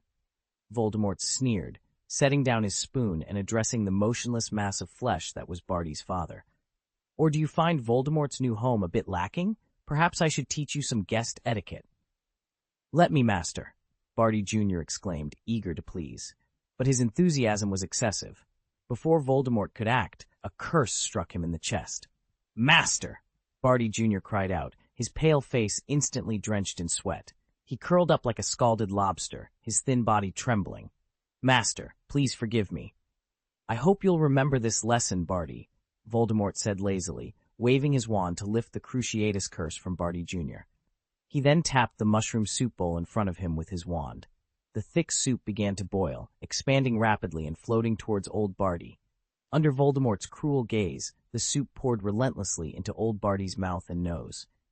His body, already stripped of sanity, convulsed uncontrollably, thrashing against the table like a catfish in a frying pan. "Enough!" Vitia's voice was icy, unable to bear the sight any longer. She stood abruptly, ignoring Barty Jr.'s wand. Her emerald green hair billowed as her eyes glowed with a matching hue. With a decisive slap on the table, magic energy surged from her palm, infusing the dead wood with life. The dead wood was on the verge of springing to life. A vibrant green bud emerged from the table, and in a single breath it transformed into a robust vine, stretching over 10 feet long. Barty Crouch Jr. swiftly moved to Voldemort's side, his wand aimed directly at Vitia. Even Voldemort couldn't help but narrow his eyes slightly in response. With a sharp swish, the thick vine sliced through the air with a fierce roar. However, its target was not Voldemort or Barty Jr. Instead, it unfurled directly towards Barty Crouch Sr., who lay sprawled on the table. End of this chapter. Chapter 732, Integrity. The vines, shimmering with a vibrant green hue, sliced through the air with a piercing scream, aiming directly at Barty Crouch Sr.'s head like a steel spear. This unexpected turn of events left Barty Crouch Sr. in shock. He had assumed that the woman, who seemed insincere towards the Dark Lord, intended to assassinate his master. Instead, she had targeted his father, the source of his humiliation. Even Voldemort was taken aback by this scene, as he had not intended for old Barty to die just yet. The tip of his wand trembled slightly, and a sickly green light, exuding a repulsive aura, shot through the air. It intercepted the vines just before they could pierce old Barty's head. Snap! Despite being a mere fragment of his power, Voldemort's death curse was formidable. As it struck the vines, the malevolent magic began to erode the life force within them. The green vines, starting from their tips and extending to the roots created by Vitia, turned black at a speed visible to the naked eye, eventually crumbling into ashes that fell onto the table. Voldemort's magic had failed, and thick white mushroom soup seeped from old Barty's mouth and nose as his body ceased to twitch. Vitia watched the embers drift to the ground, her gaze lingering on the small black stick in her palm, her expression one of silence. If only she had wielded a real wand, yet she refrained from further action. Her objective had been achieved. In the warm room, the atmosphere was as solemn as if frozen in time. "Miss Cleona," Voldemort addressed Vitia for the first time that night, his voice laced with undisguised murderous intent. "Perhaps you should explain your actions." Little Barty glared at Vitia with fierce intensity, as if ready to attack. However, the recent punishment for his impulsiveness made him hold back, though the veins on his forehead bulged and his body remained tense. He was poised to spring at her at the slightest signal from his master, even if she was a formidable witch who had once survived encounters with Atticus Blaine. "He was revolting," Vitia replied coldly, the chill in her voice contrasting with her otherwise soft features. After a moment of silence, she added, "I lost my appetite." Lost her appetite? Voldemort's scarlet eyes, framed by red-scarred eyelids, widened in surprise. Vitia Cleona's actions were unexpected. He had assumed her behavior stemmed from naive kindness or misplaced compassion. Barty Crouch's cloudy eyes suddenly flickered with understanding. He stared at Vitia Cleona, realizing something profound. Could Vitia Cleona have disguised herself as Alastor Moody and become the Defense Against the Dark Arts professor at Hogwarts, right under the noses of Atticus Blaine and Albus Dumbledore, without being discovered? Knowing his fate was sealed, old Barty felt a surge of determination. Whether fueled by hatred or hope, it was hard to say. This newfound resolve propelled him to act. Under the astonished gazes of the room's remaining occupants, old Barty's nearly incapacitated arms dragged his palms to the table. Veins bulged on his forehead, and a fierce light shone in his briefly lucid eyes. Slowly, inch by inch, he pushed himself upright. Then, with a creaking of rusty joints, he turned to face Voldemort directly. Old Barty's movements affected his entire body, causing every festering wound to bleed. He appeared as a man drenched in blood, yet he stood firm. It was unimaginable how much pain he was enduring at that moment. Atticus Blaine lay slumped over the table, his chin resting heavily on his hands. Immobilized, he could only muster a hoarse gasp as he looked across at the woman seated opposite him. Despite the long-term control of the Imperious Curse, Atticus had somehow developed a slight resistance, perhaps due to his formidable willpower. After enduring relentless torment, he had managed to regain a flicker of consciousness. Voldemort, noticing the hatred in Atticus's eyes, found it amusing. With a chuckle, he continued, "By the way, Mr. Director, Miss Cleona is currently masquerading as Alastor Moody, serving as the Defense Against the Dark Arts professor at Hogwarts. She is, I suppose there's no harm in telling you, working diligently for my complete resurrection." "Oh, you recognized her." Voldemort's voice dripped with mockery. "Yes, indeed, Miss Vitia Cleona. Do you remember her?" "Of course you do. She was the one who rescued my loyal servant from your clutches." Even on the brink of death, Atticus's eyes burned with an unforgettable hatred as he glared at Vitia. Voldemort's laughter rang out, sharp and filled with delight. He was mildly surprised that Atticus had regained some sanity, likening it to a broken-legged dog staggering to its feet through sheer willpower. "Indeed, it's quite inconvenient," Voldemort mused. Atticus ignored the frightened figure beside Voldemort, focusing solely on the Dark Lord himself. His gaze was unwavering, devoid of fear.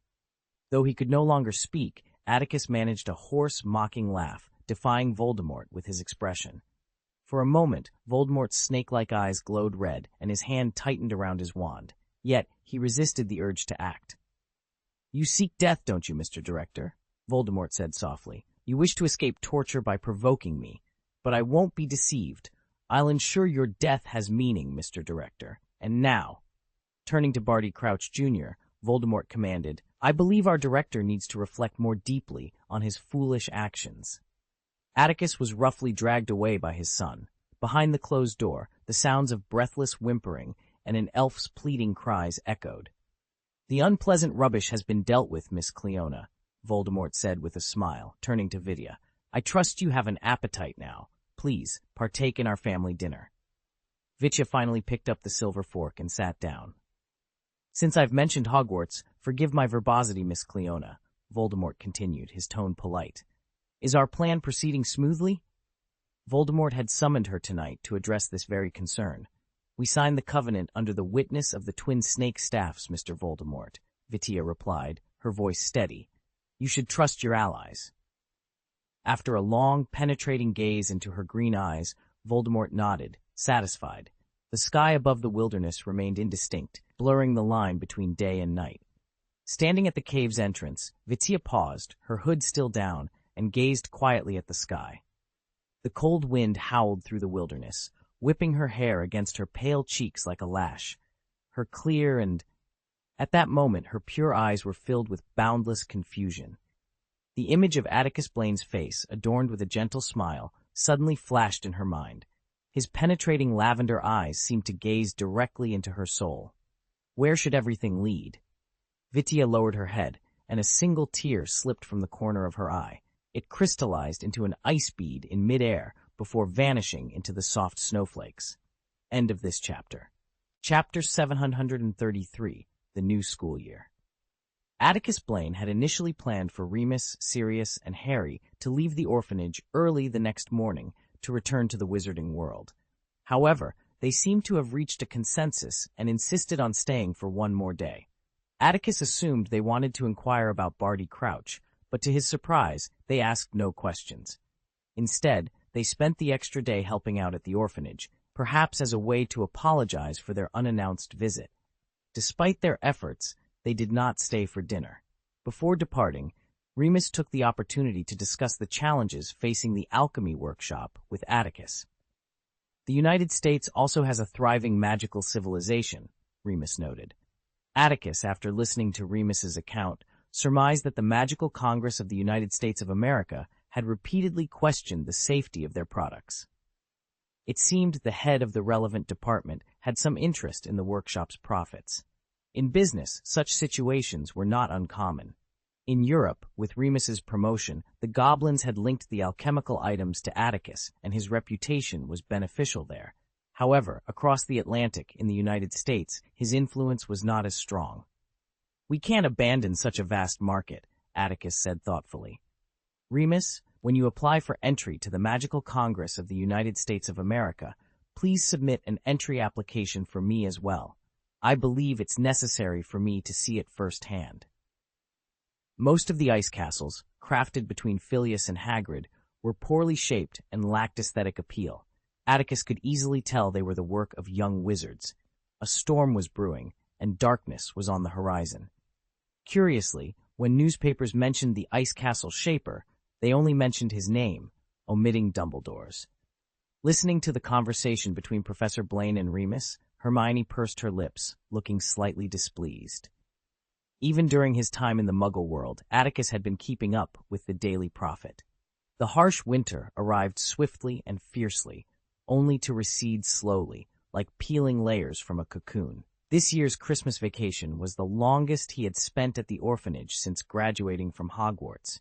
He packed his bags only after the children returned to school, leaving quietly in the dead of night unnoticed. The snow at Hogwarts was as thick as when he had left, now crisscrossed with messy footprints. The Black Lake remained covered with a solid layer of ice, and miniature ice and snow castles dotted the lakeside. Atticus felt compelled to take action personally due to the complex environment of the magical society in the United States. Additionally, as a werewolf, he anticipated facing prejudice and suspicion from the Magical Congress of the United States of America. Remus nodded, his smile tinged with bitterness. The Christmas holiday in the Muggle world was longer than at Hogwarts.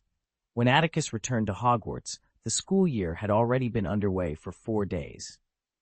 During the Triwizard Tournament, at the Yule Ball, he and Dumbledore had constructed a magnificent ice castle, a spectacle that had spread throughout the British wizarding world, leaving many who missed it feeling envious.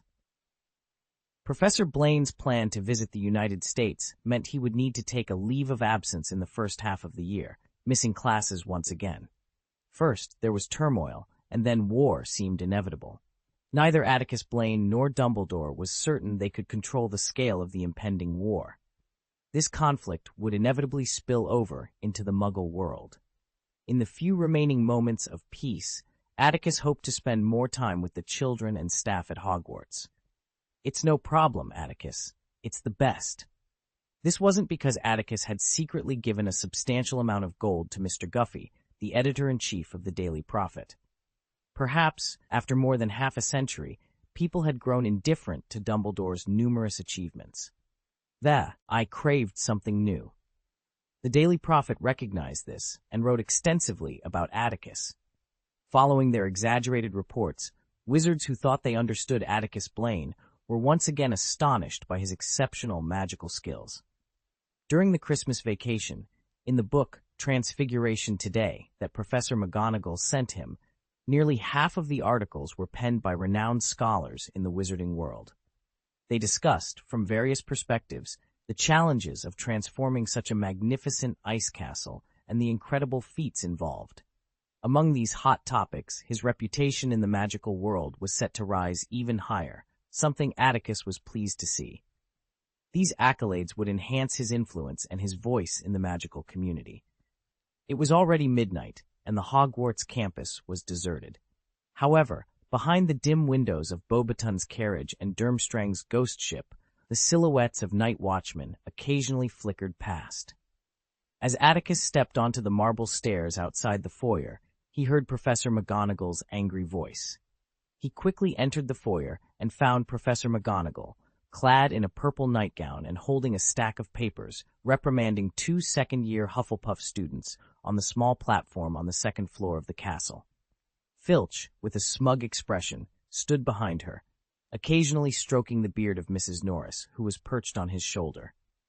"What's wrong, Professor McGonagall? What happened?" Atticus asked knowingly, smiling as he ascended the steps in the foyer. Filch caught 2 young wizards wandering around at night. They were throwing dung bombs at the paintings on the wall and the spiral staircase. "It's outrageous. It's only the first week of school," Professor McGonagall exclaimed angrily. But as she spoke, she paused, quickly turning her head to look at Atticus, who was heading upstairs. "Oh, Atticus, you're back!" she said in surprise. But before Atticus could respond, her expression shifted, her eyes darkening and her lips pursed tightly. She looked at him sternly. "Oh, I thought you had resigned, Professor Blaine." Atticus smiled awkwardly, about to offer an explanation, but Professor McGonagall continued to scold him. "In the first week of school, you didn't show up. You didn't write to inform me or Albus why. You just sent an owl with a note asking for leave. How do you justify your behavior?" The 2 Hufflepuff students glanced at Professor Blaine, who appeared a bit embarrassed, and felt a sense of empathy. "I apologize," Atticus said with a sheepish smile. "I swear this is the last time. I mean, before I take leave next time, I'll definitely provide a clear reason." Perhaps because Atticus was busy traveling, Professor McGonagall didn't corner him on the second floor for a half-hour lecture. After dismissing the 2 Hufflepuff students, she addressed some of Atticus's needs, allowing him to handle his paperwork. "Oh, Atticus, during dinner, Phileas suggested we go to Hogsmeade for a drink this weekend, just to celebrate the start of the new semester. He invited Pomona Alastor. If you're free, you can join us." "Ah, no problem," Atticus Blaine replied cheerfully. He stood on the staircase, landing between the 2nd and 3rd floors, turning back with a bright smile. "I'm very happy to participate. By the way, Atticus," Professor McGonagall called out just as he was about to leave. A thought had suddenly struck her. "I've received feedback from many students that the skills they've learned in your physical education class have been incredibly useful. If you plan to continue teaching this class next school year, I suggest you prepare the necessary materials to submit to the school board as soon as possible. They will need to be reviewed by the Ministry of Magic." End of this chapter. Chapter 734, The Fifth Stage. After stepping into the cold room and setting down his suitcase, Atticus Blaine exhaled a sigh of relief as he surveyed the immaculate office. While others enjoyed their Christmas vacations, his was spent working overtime. During the half-month he spent at the orphanage, he and the staff were tirelessly engaged in the daily lives of the children, from dawn till dusk.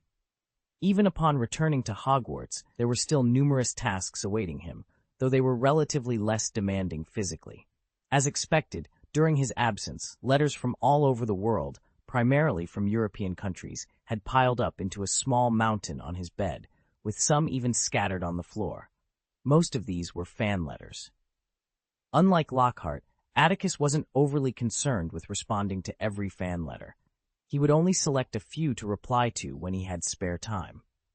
Once the warmth from the crackling fireplace had dispelled the chill in the room, Atticus quickly sorted through the letters, checking for any from acquaintances or official organizations. The rest he neatly stored in an expanded compartment beneath the bookshelf. After shrugging off his coat and tossing it onto the bed, Atticus sank into his office chair, propping his feet on the desk. He sipped a cup of hot green tea while gazing at the rough slate ceiling of the tower, which had begun to freeze. Professor McGonagall's casual mention of physical education classes had sparked some ideas. From the outset of course planning, Atticus had intended to make physical education a regular part of the curriculum. Unlike core magical subjects such as potions, charms, and transfiguration, which students begin learning upon entering Hogwarts, physical education required a certain theoretical foundation and spellcasting ability. Thus, it couldn't be a basic subject. Instead, like divination and ancient runes, it would become an elective for students starting in their third year. When Atticus informed the students in Friday's physical education class that their training would conclude this semester, the classroom fell silent, and confusion spread across their faces. For nearly a year, they had grown accustomed to the weekly rigors of the class, leaving with exhausted bodies. The sudden announcement of the class's end left them in disbelief. Fred voiced his indignation, while behind him, Harry clenched his fists and pursed his lips. For the current students, their training had reached its conclusion. As the saying goes, a master can only lead the way. Practice is up to the individual. Atticus spoke in a light-hearted tone, though he didn't feel entirely at ease. It was impractical for this group to continue physical education classes for 3 years. Their training had officially ended, and Atticus had pointed them towards self-improvement. How far they progressed depended on their own understanding. This group had matured under Atticus's rigorous guidance. When formal courses began, he couldn't expect students to adapt to the challenges of the class in just a month or two, nor could he make the primary teaching method about immersing the young wizards into his own mental world.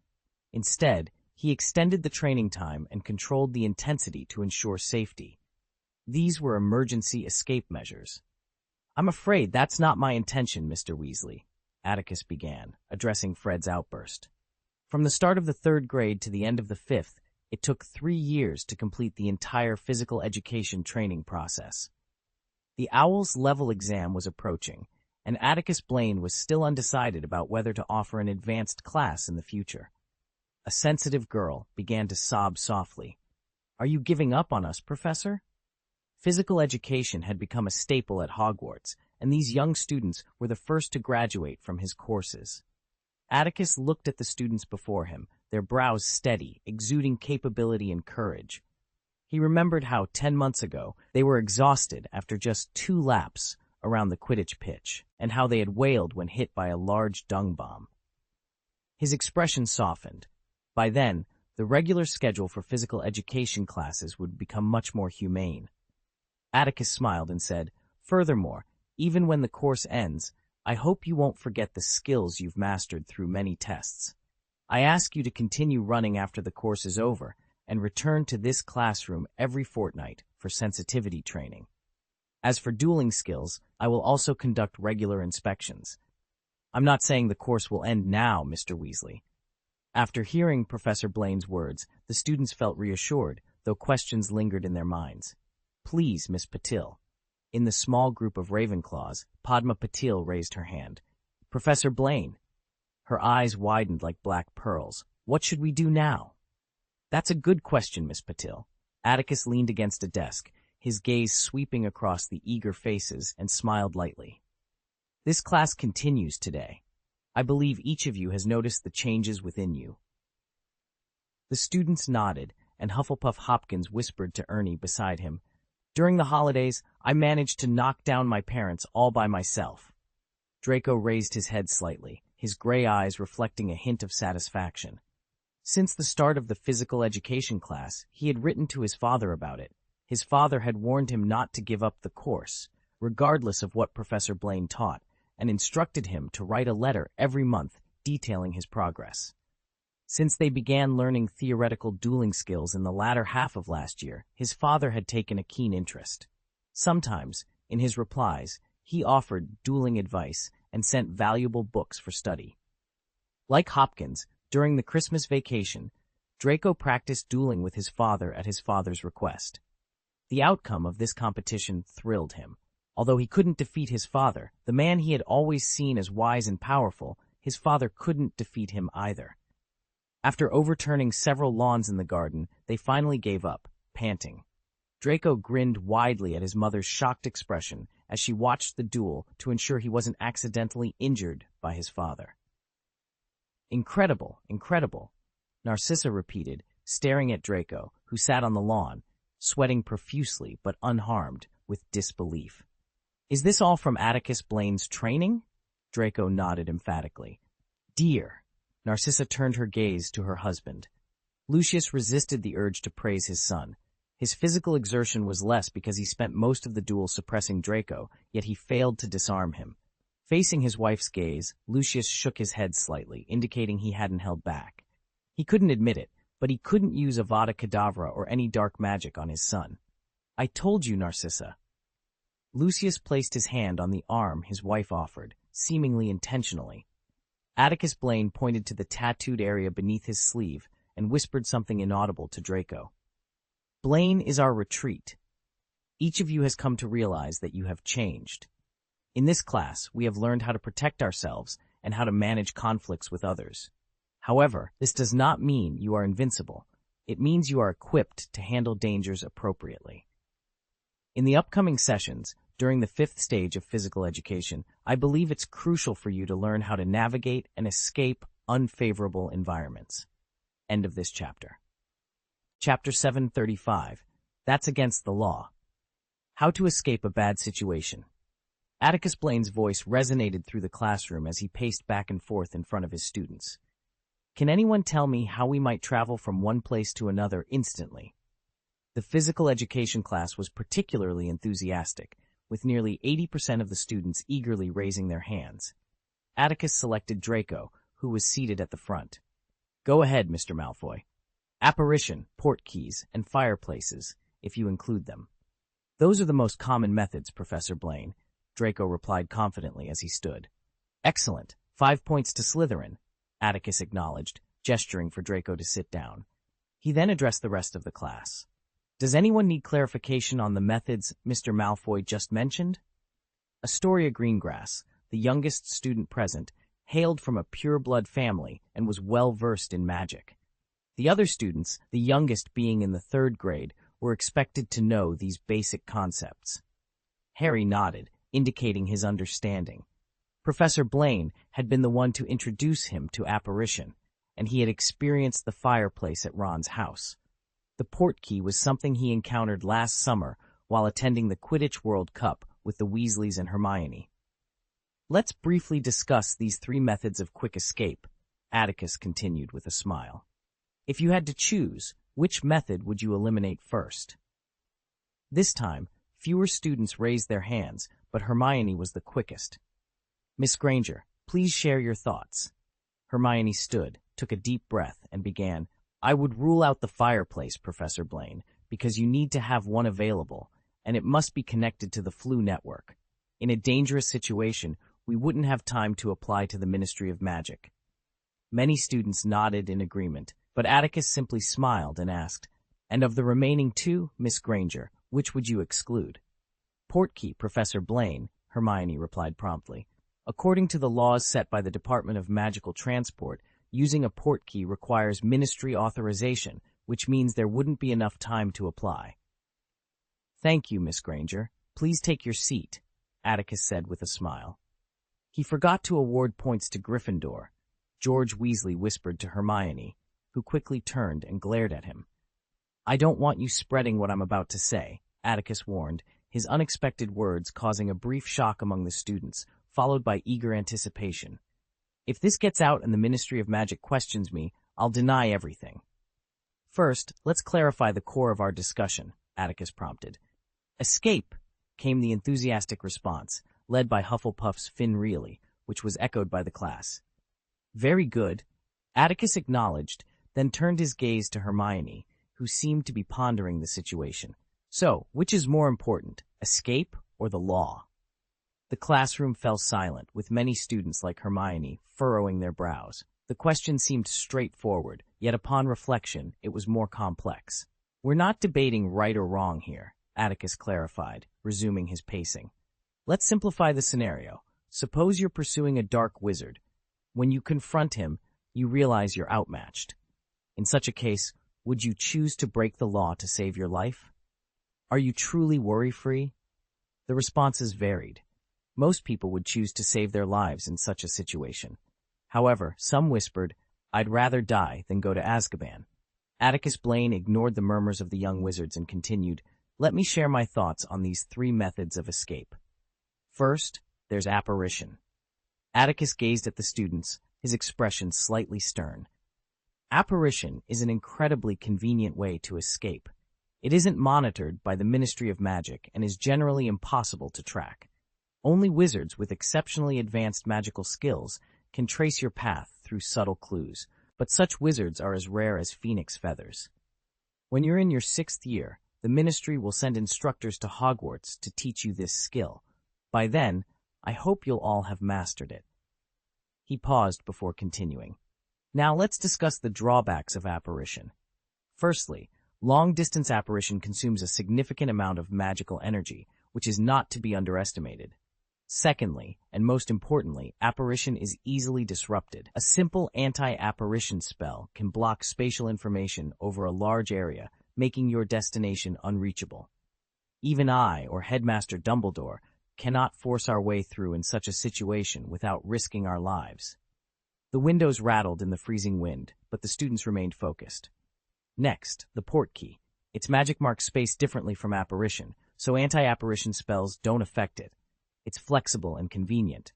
However, as Miss Granger pointed out, creating portkeys without authorization is illegal. Draco chuckled softly, his eyes gleaming with intrigue. Regarding fireplaces, Miss Granger is correct. You must have one nearby to use it. Atticus's eyes twinkled, and before anyone could react, he drew his wand and cast a spell. The desk warped and transformed into a wall with a simple fireplace. With a bang, flames ignited within it. Hermione stared, dumbfounded. Fortunately, finding a fireplace isn't difficult. The challenge lies in connecting to the Floo network. But if you've left a fireplace in a safe place and marked it well, there's no problem, unless you're somewhere like Hogwarts, where the Department of Magical Transportation constantly monitors you. Neville shifted uncomfortably in his seat. He hoped someone would realize that what Professor Blaine was discussing might not only land them in Azkaban, but could also endanger him. Yet, as he glanced around, he saw everyone, even Hermione, listening intently to Professor Blaine's lecture, though her brow was furrowed. "Professor Blaine." Draco raised his hand eagerly as Atticus finished speaking. "We don't know how to make a portkey or mark a fireplace for escape. Will you teach us?" "What are you thinking, Mr. Malfoy?" Atticus rolled his eyes, exasperated. "How could I teach students such things? It's against the law." End of this chapter. Chapter 736. Small Tricks and New Training. Professor Blaine's self-deprecating humor brought a wave of relaxed smiles, easing the fears of breaking the law among the mostly underage students. Amid the chuckles, Atticus Blaine addressed the class. "What I want to emphasize is that if you find yourself in a dangerous situation without any preparation, your chances of successfully escaping are slim. Risk avoidance means that before you embark on something that might lead to danger, you must anticipate the risks and prepare accordingly." Professor Blaine's words were wise, and even Harry, who often acted on impulse, nodded thoughtfully. "When I first graduated from Hogwarts," Atticus continued, "I was unfamiliar with the vast magical world and lacked confidence in my abilities. I often imagined how I would escape if I encountered a truly formidable wizard." Atticus rummaged in his pocket for a moment, and under the curious gaze of the students, he produced 2 items. One was a sealed glass bottle containing a solidified dark purple paste, and the other was a fruit about the size of a green apple with a hard shell. He held up the fruit for everyone to see. "Can anyone tell me what this is?" "It's Finlandia, Professor Blaine." Hermione squinted, trying to identify it, but she couldn't. However, Cedric, a 6th-year student, stood up and said, "Professor Sprout told us that mature Finnish fragrant berries are catalysts for making blood tonics. The one you have is unripe. If these berries are subjected to a violent impact, they release a gas that can cause dizziness." "Very well, Mr. Diggory. 5 points for Hufflepuff." Atticus smiled, and Cedric nodded, before sitting down under the eager eyes of Cho Chang. "This is what I wanted to share with you," Atticus said, addressing the students carefully. "You must pay attention to every magical subject at Hogwarts, such as charms, potions, herbology, transfiguration, defense against the dark arts, care of magical creatures, and even astronomy. Your mastery of these basic subjects will determine how far you can go." Harry secretly curled his lips. He agreed with Professor Blaine's statement, but wished he could exclude potions from the list. "The bottle of potion in my hand is a poison I invented. It has the same effect as unripe Finnish fragrant berries. When isolated from air, it remains solid. Once exposed to air, it releases a large amount of highly toxic gas."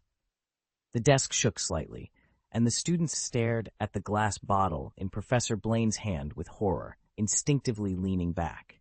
"Ha, you understand how to use these two items when facing danger, right?" Atticus said with a smile. "Yes, at times, when you're entangled with a difficult opponent, you can try these methods. Of course, using these tactics to gain an advantage in a duel is possible, but remember, if your opponent's magical skills surpass yours, these won't defeat them. At best, they might give you a moment to escape." "How many lives do you think Professor Blaine has taken?" Slytherin's Blaise Zabini asked Theodore quietly, a glint in his eyes. "I'd wager," Theodore replied expressionlessly, his lips moving quickly, "no less than your father's."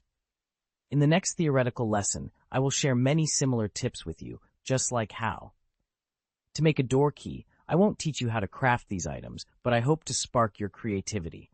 Atticus Blaine clapped his hands, bringing the students back from their wandering thoughts. "Next, we will enter my spiritual world for practice, so please stay focused." Typically, during most Friday classes, Atticus would have the young wizards practice evasion or cast their spells on armor. Duel training was rarely part of the curriculum. Harry felt a familiar sensation as his body became weightless, as if gravity had vanished. When his feet touched the ground unexpectedly, he quickly regained his balance with just a blink. He glanced around, and his expression turned to one of surprise. The world surrounding them wasn't an endless expanse of white. It was as vibrant and colorful as the real world. They found themselves in a rocky, mountainous region that seemed to stretch endlessly into the sky. A crimson sun, on the verge of setting, hung just a dozen feet above the horizon. The terrain resembled the field where the warriors faced the fire dragon in the first task. Strange stone spires jutted out at intervals across the undulating ground. What happened? After entering Professor Blaine's spiritual world, the team quickly gathered. Hermione, Neville, and Ginny joined Harry. Ginny glanced at Harry, her eyes colder than before, while Neville looked around wide-eyed, clearly uneasy. "Is this new training?" The students emerged from the white light, taking on human forms, and were astonished by their surroundings. Hannah Abbott crouched down, picked up some dust from the ground, and rubbed it between her fingertips. "It's so real. If we didn't know better, we wouldn't be able to tell the difference between this and the outside world." While the young wizards marveled at their environment, Atticus had quietly appeared on a flat rock elevated above the ground. "The specific training in the final stage will be like this," he announced, raising his voice to capture everyone's attention. A white smoke ring floated from his large wand, expanding rapidly in the wind until it formed a circle half the size of a Quidditch pitch. At the center of this circle stood the rock on which he was perched. Atticus nimbly jumped down from the rock and addressed the puzzled students. "I will not participate in this stage of training. It will be completed entirely by you." "But what exactly should we do?" one student inquired. "The new training at this stage is designed to test your ability to resist attacks and escape from danger. The group that accepts the test first will come to the center of the smoke ring. Meanwhile, 3 other groups will be selected to position themselves at the edge of the smoke ring. These groups can freely choose their locations and can enter and exit the smoke ring at will. Your sole objective is to prevent the group accepting the challenge from leaving the smoke ring. If the group manages to escape the siege and leave the smoke ring, it will be considered a successful escape." Observing the students deep in thought, Atticus chuckled. "Who would like to volunteer to demonstrate for everyone?" End of this chapter. Chapter 737, Cunning. The first escape training unfolded exactly as Atticus Blaine had anticipated. If I were to sum it up in one word, it would be chaos. Faced with an enemy force more than 3 times their size, the team being tested could only think of one strategy: 3 members breaking out in a single direction. In their panic, they were quickly overwhelmed by a barrage of attacks. Another group attempted to break out in 3 different directions, but the outcome remained unchanged. The performance of the surrounding groups was equally disappointing. Their attacks seemed to regress to a primitive state, lacking any structure or coordination. The team members lost their sense of camaraderie, fighting independently and relying solely on their numerical advantage to secure a win. As the clock neared 11, Atticus surveyed the group of students, their eyes dull and spirits low, and offered a gentle smile. Your assignment for today is to write a 12-inch paper on the tactics that should be employed to achieve strategic goals swiftly in situations of encirclement and counter-encirclement. Submit it to me by next Wednesday night. The prospect of such a hefty assignment further dampened the students' morale. Ignoring their groans, Atticus gathered his belongings, smiled, and prepared to leave. Just as he turned to step away, Draco called out to him. "Please wait. Professor Blaine." "Yes, Mr. Malfoy?" Atticus turned back, his expression kind. "Well, Professor," Draco began, his gray eyes gleaming with a cunning light, his tone perfectly polite. "Today's lesson was incredibly insightful, and the paper topic is quite challenging. I might need to visit the library for some research." Atticus raised an eyebrow, and Draco continued, his classmates watching intently. "Could you perhaps give me a note to access the restricted section?" Atticus regarded Draco with a discerning gaze. The boy appeared well-mannered, but there was a flicker of mischief in his eyes. "Certainly, Mr. Malfoy, your request is reasonable." With a smile, Atticus quickly penned a note on the parchment Draco handed him. "Does anyone else require this?" He scanned the hall, but aside from Hermione, who was glaring at Draco, the other students seemed bewildered and remained silent.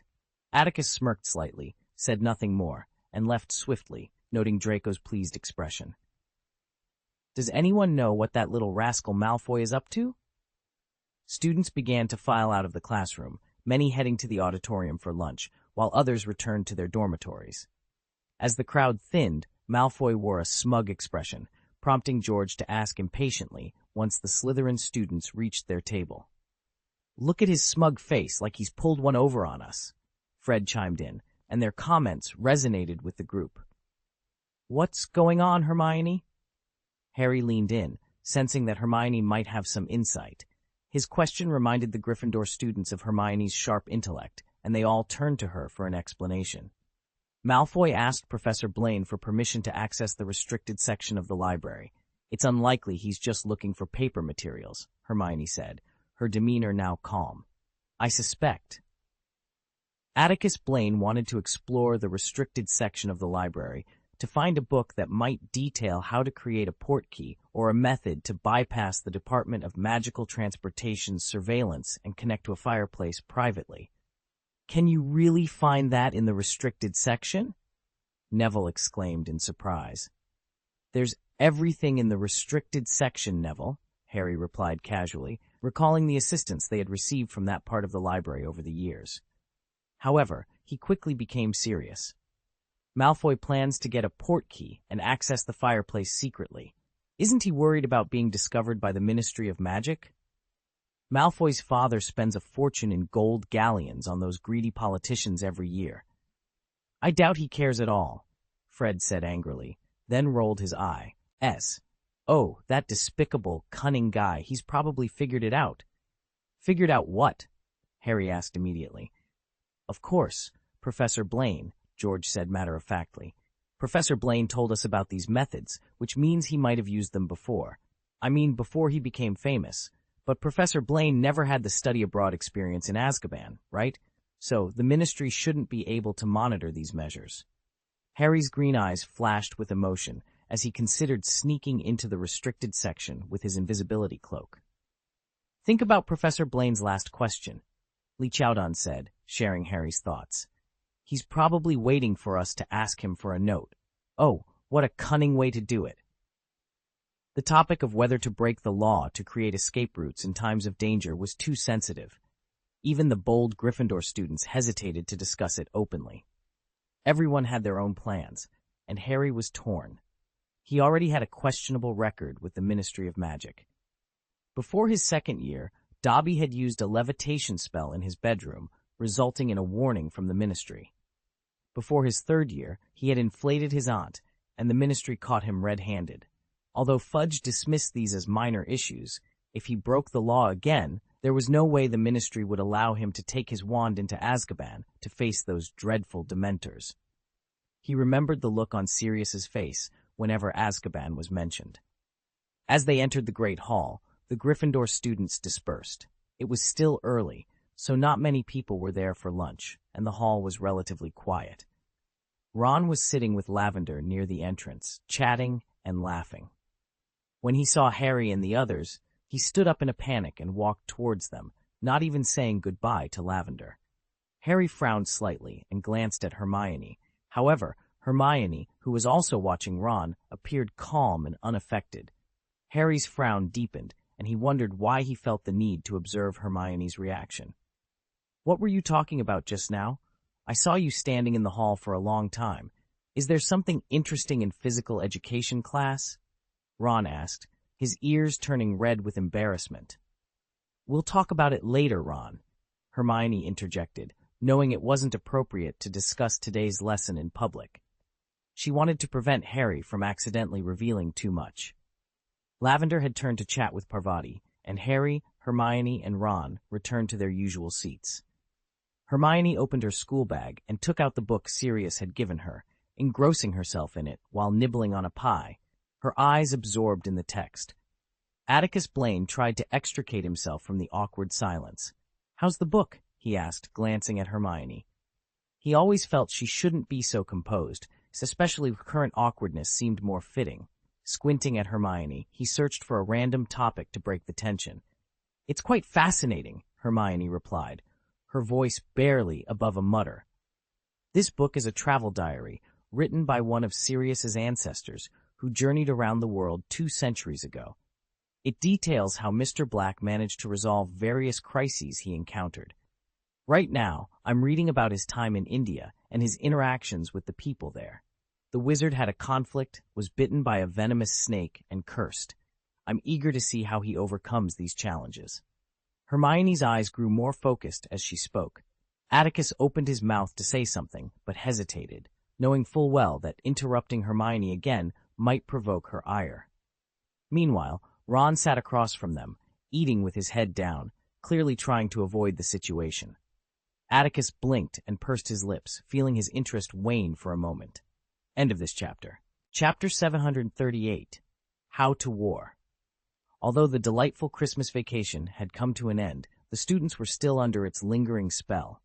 Throughout the week, most of them appeared listless and devoid of energy. The seasoned professors had anticipated this post-holiday slump. Consequently, during the first week of classes, all but 2 professors, both former Slytherins who assigned rather disappointing homework, opted not to burden the students with heavy assignments, allowing them to enjoy a relaxing weekend. For the senior students, this weekend held even more promise, as it marked Hogsmeade's open day. Those who had returned home with some pocket money were eager to spend it. By afternoon, the castle buzzed with a lively atmosphere. The 4th-year Gryffindors had only 2 classes that afternoon. After attending herbology with the Hufflepuffs, the trio decided to visit Hagrid and Tom in the Forbidden Forest. They shared tales of their enjoyable days at Grimmauld Place, but omitted the part about visiting Professor Atticus Blaine with Sirius and Remus. When they inquired about Hagrid's holiday, his face turned a shade of red, and he couldn't quite explain himself. This piqued Harry and his friends' curiosity, but Hagrid was adamant about not divulging any details. Instead, he deftly shifted the conversation to Hermione's stance on elf rights. "I notice you haven't been as eager to persuade Dom to get holidays and pay lately, Hermione," Hagrid remarked with a smile. Though aware of Hagrid's diversion, Harry and Ron were successfully sidetracked. They turned to Hermione, who was engrossed in her book, eager to hear her response. "Oh," Hermione glanced up at the trio, who were looking at her with playful curiosity. Far from being annoyed, she lifted her chin proudly. "That's because I have other plans." You're starting a new organization, Hermione? Harry asked, bewildered. Or have you just given up? But Hermione remained enigmatic. No matter how they pressed her, she refused to divulge more. Even as they left Hagrid's hut, Ron's teasing failed to elicit a response beyond a sidelong glance. The cold wind howled across the snow-covered lawn. After a frigid Christmas holiday, the soft snow had hardened into ice, crunching underfoot. As Harry reached the Quidditch pitch, he gazed up at the towering stands, feeling a sudden urge to fly. This school year had been challenging for a young wizard like Harry, who loved Quidditch. Although the Tri-Wizard tournament was intriguing, the absence of Quidditch left a void. Brr, it's freezing. Ron shivered, his breath visible in the air. Stop daydreaming, Harry, and start running. After dinner, you still need to tell me about today's physical education class. Reluctantly, Harry pulled his scarf tighter and began to jog. Ron's reminder was timely. Flying in this weather would likely turn him into an icicle. In truth, Hermione was better suited to teach Ron than Harry, but the looming second task at the end of February was fast approaching. Although she had deciphered the clue hidden in the golden egg, the real challenge remained: how to spend an hour underwater. The obstacles she anticipated included mermaids, grindylows, and kappas, and if the giant squid was also part of the challenge, then Hermione was convinced there was little chance of succeeding in the competition. The cryptic message in the prompt, "We will take away your beloved baby," had been haunting her throughout the holidays, leaving her without any clear answers. This anxiety drove Hermione to immerse herself in her studies more intensely than ever before. When the trio returned to the common room, Harry began recounting the day's physical education class to Ron. Meanwhile, the stack of books surrounding Hermione had grown to the height of a first-year student. Passers-by gawked at Hermione, who was simultaneously reading 2 books and muttering to herself. "Hermione! Hermione!" Harry called out several times before finally breaking through her literary trance. "What?" Hermione replied impatiently, her eyes still glued to the hefty tomes resting on her knees, each as thick as a brick. "What do you think of Leachaudon speculation today?" Harry asked, a hint of helplessness in his voice. "That's the question Professor Blaine posed after class. Is he suggesting we ask him for notes?" This was a question with an obvious answer, but Hermione hesitated to respond, fearing it would cast aspersions on Professor Blaine and encourage them to break the rules. However, Harry and Ron's persistent inquiries led Hermione to close her book with a heavy sigh, her eyes clouded with confusion and concern.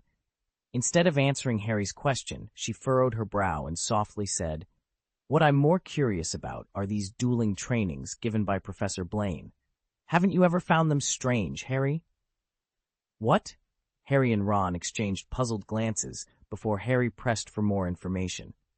"Let me explain these trainings designed by Professor Blaine," Hermione said, abandoning her indirect approach. "Why do you think Professor Blaine offers physical education classes?"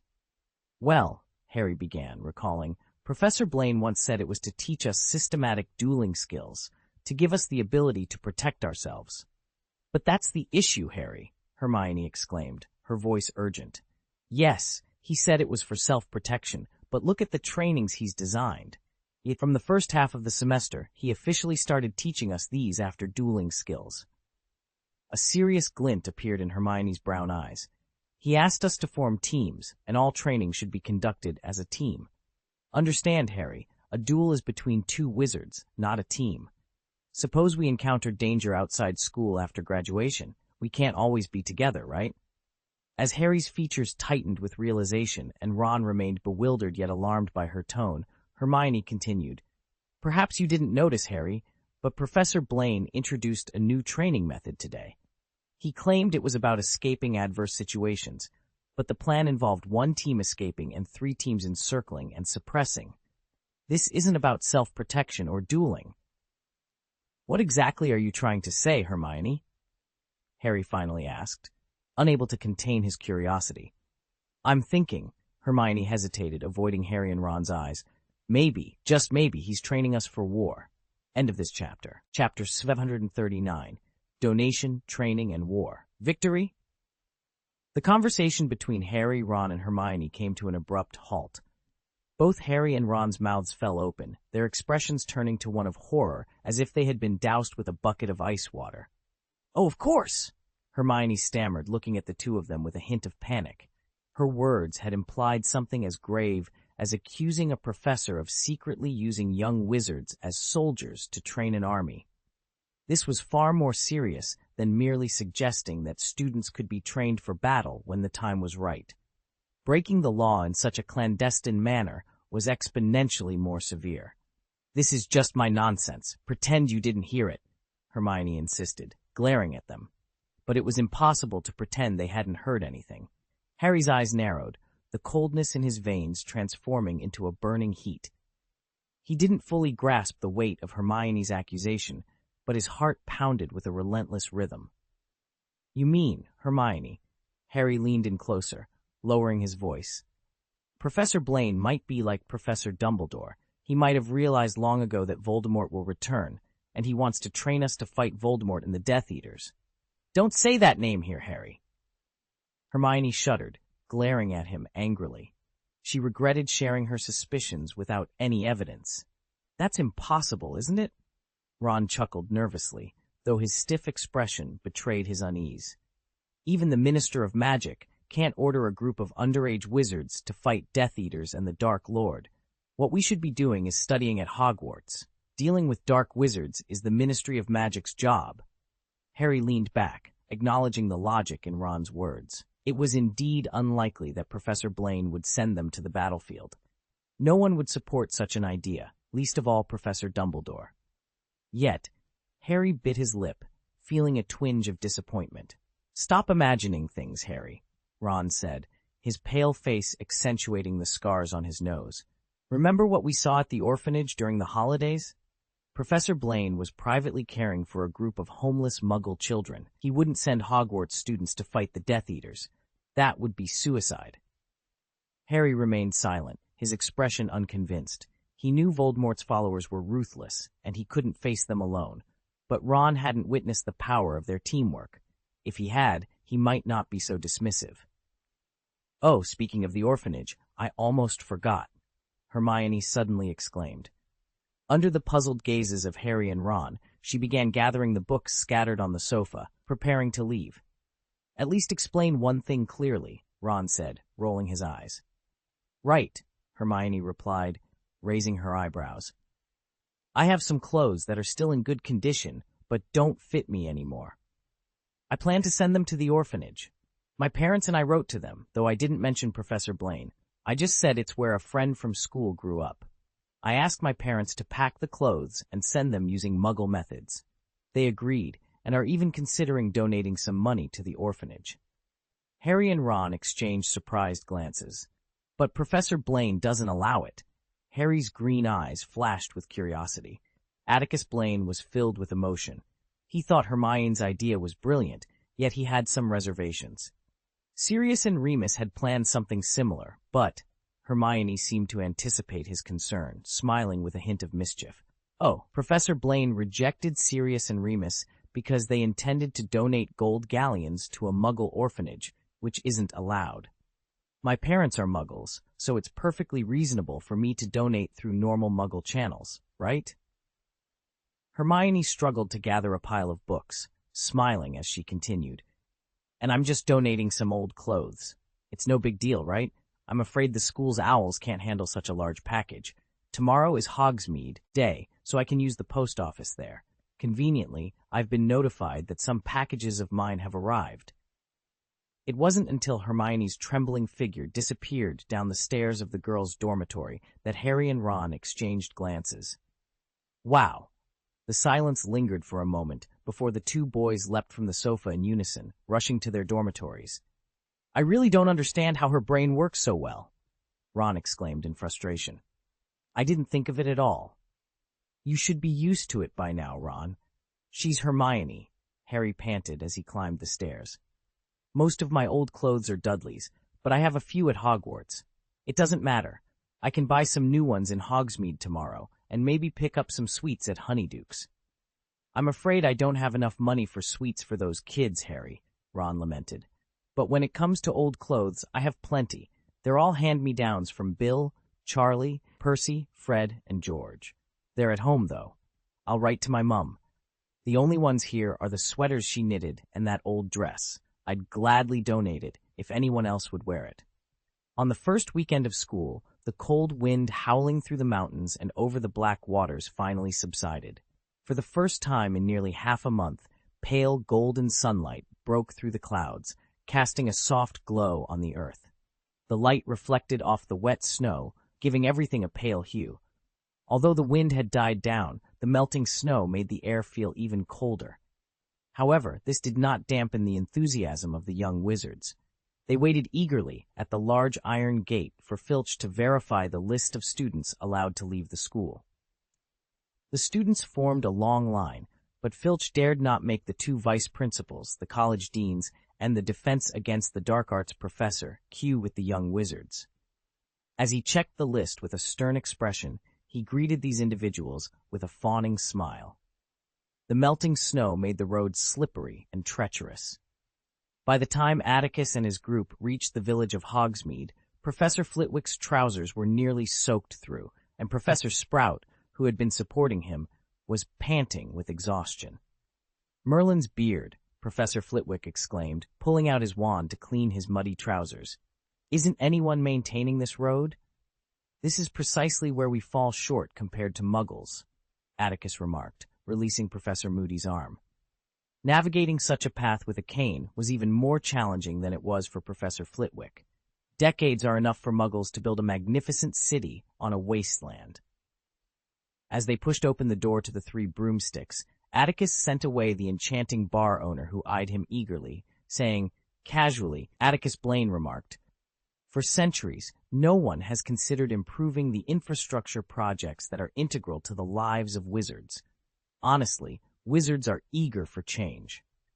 The Three Broomsticks pub was already bustling with young wizards. Atticus glanced around and spotted Harry, Hermione, and Ron seated at a small round table by the window. Upon noticing him, the trio immediately hunched their shoulders, lowered their heads, and pretended to be engrossed in examining a package on the table. What trouble have they gotten into this time? Atticus raised an eyebrow, a sense of unease flickering through his mind. However, he quickly dismissed his concerns, smiled, and looked away. It was futile to expect these protagonists to steer clear of trouble. Even if they didn't seek it out, trouble seemed to find them. With this thought, Atticus followed Professor McGonagall into the private room. End of this chapter. Chapter 740. Heartbreaking. To avoid explaining the contents of their packages to their classmates, Hermione, Harry, and Ron rose early with a mutual understanding. As they sat for breakfast in the Great Hall, only Snape was at the staff table, eating quickly. The three of them were the sole occupants of the Gryffindor table. Harry glanced at Snape's greasy hair with distaste, wondering how Professor Atticus Blaine could maintain a good relationship with such a person.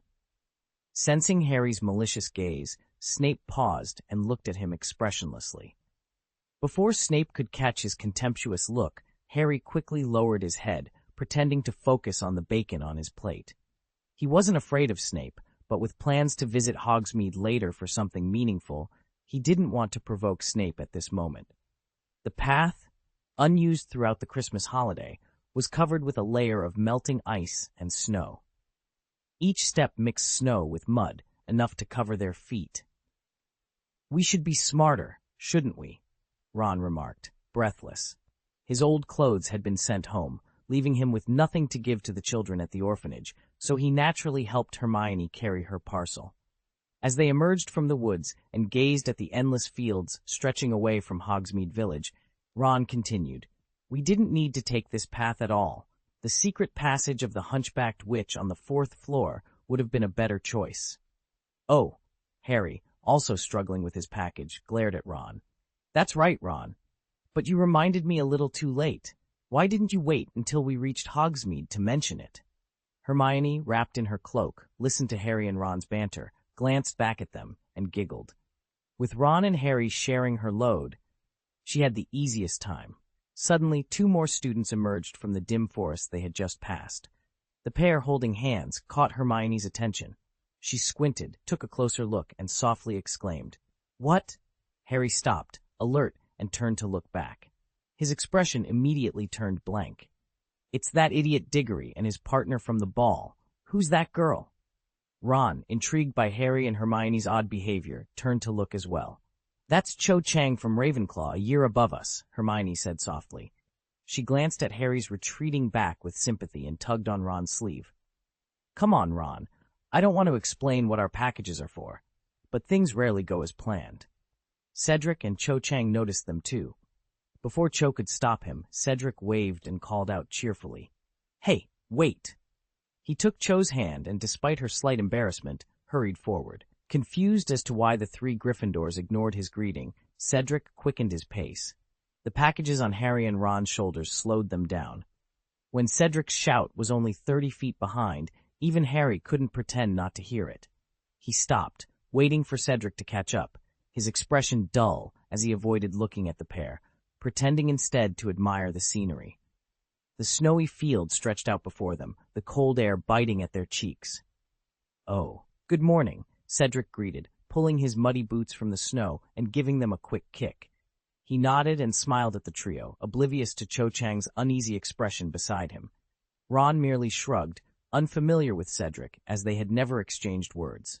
Hermione cast a quick glance at Harry, realizing that a friendly conversation between him and Cedric was unlikely. "Good morning, Cedric, Cho Chang," Hermione greeted, trying to maintain a semblance of politeness. Cedric, as Fred and George had described, could be a bit slow on the uptake. He didn't notice that the three weren't particularly eager to chat. With a bright smile on his handsome face, he asked, "What are you up to? I mean, with those two big packages." "Oh, well," Hermione hesitated as the group moved forward slowly. "Some old luggage. I plan to send it home. The school owls can't handle such heavy packages, so I'm heading to Hogsmeade. The post office there can help." Cedric's confusion vanished, and he released Cho Chang's hand, offering to help Hermione. "This package doesn't look light," he observed, glancing between Harry and Ron. After a moment, he addressed Harry. "I can help you." Cedric's offer was genuine, stemming from gratitude for Hermione's earlier assistance during the first task with the fire dragon. However, Harry sidestepped Cedric's outstretched hand, muttering, "No need." Harry's brusque response caused others to frown, leaving Cedric slightly embarrassed.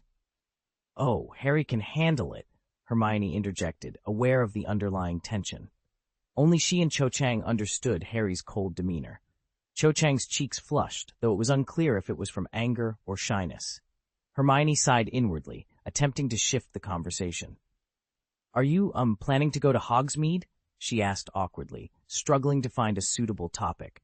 Ron stifled a laugh at Hermione's question, but Cedric remained oblivious. He took Cho Chang's hand again, his smile radiating contentment. "Yes, Cho is going to literary residence to buy quills.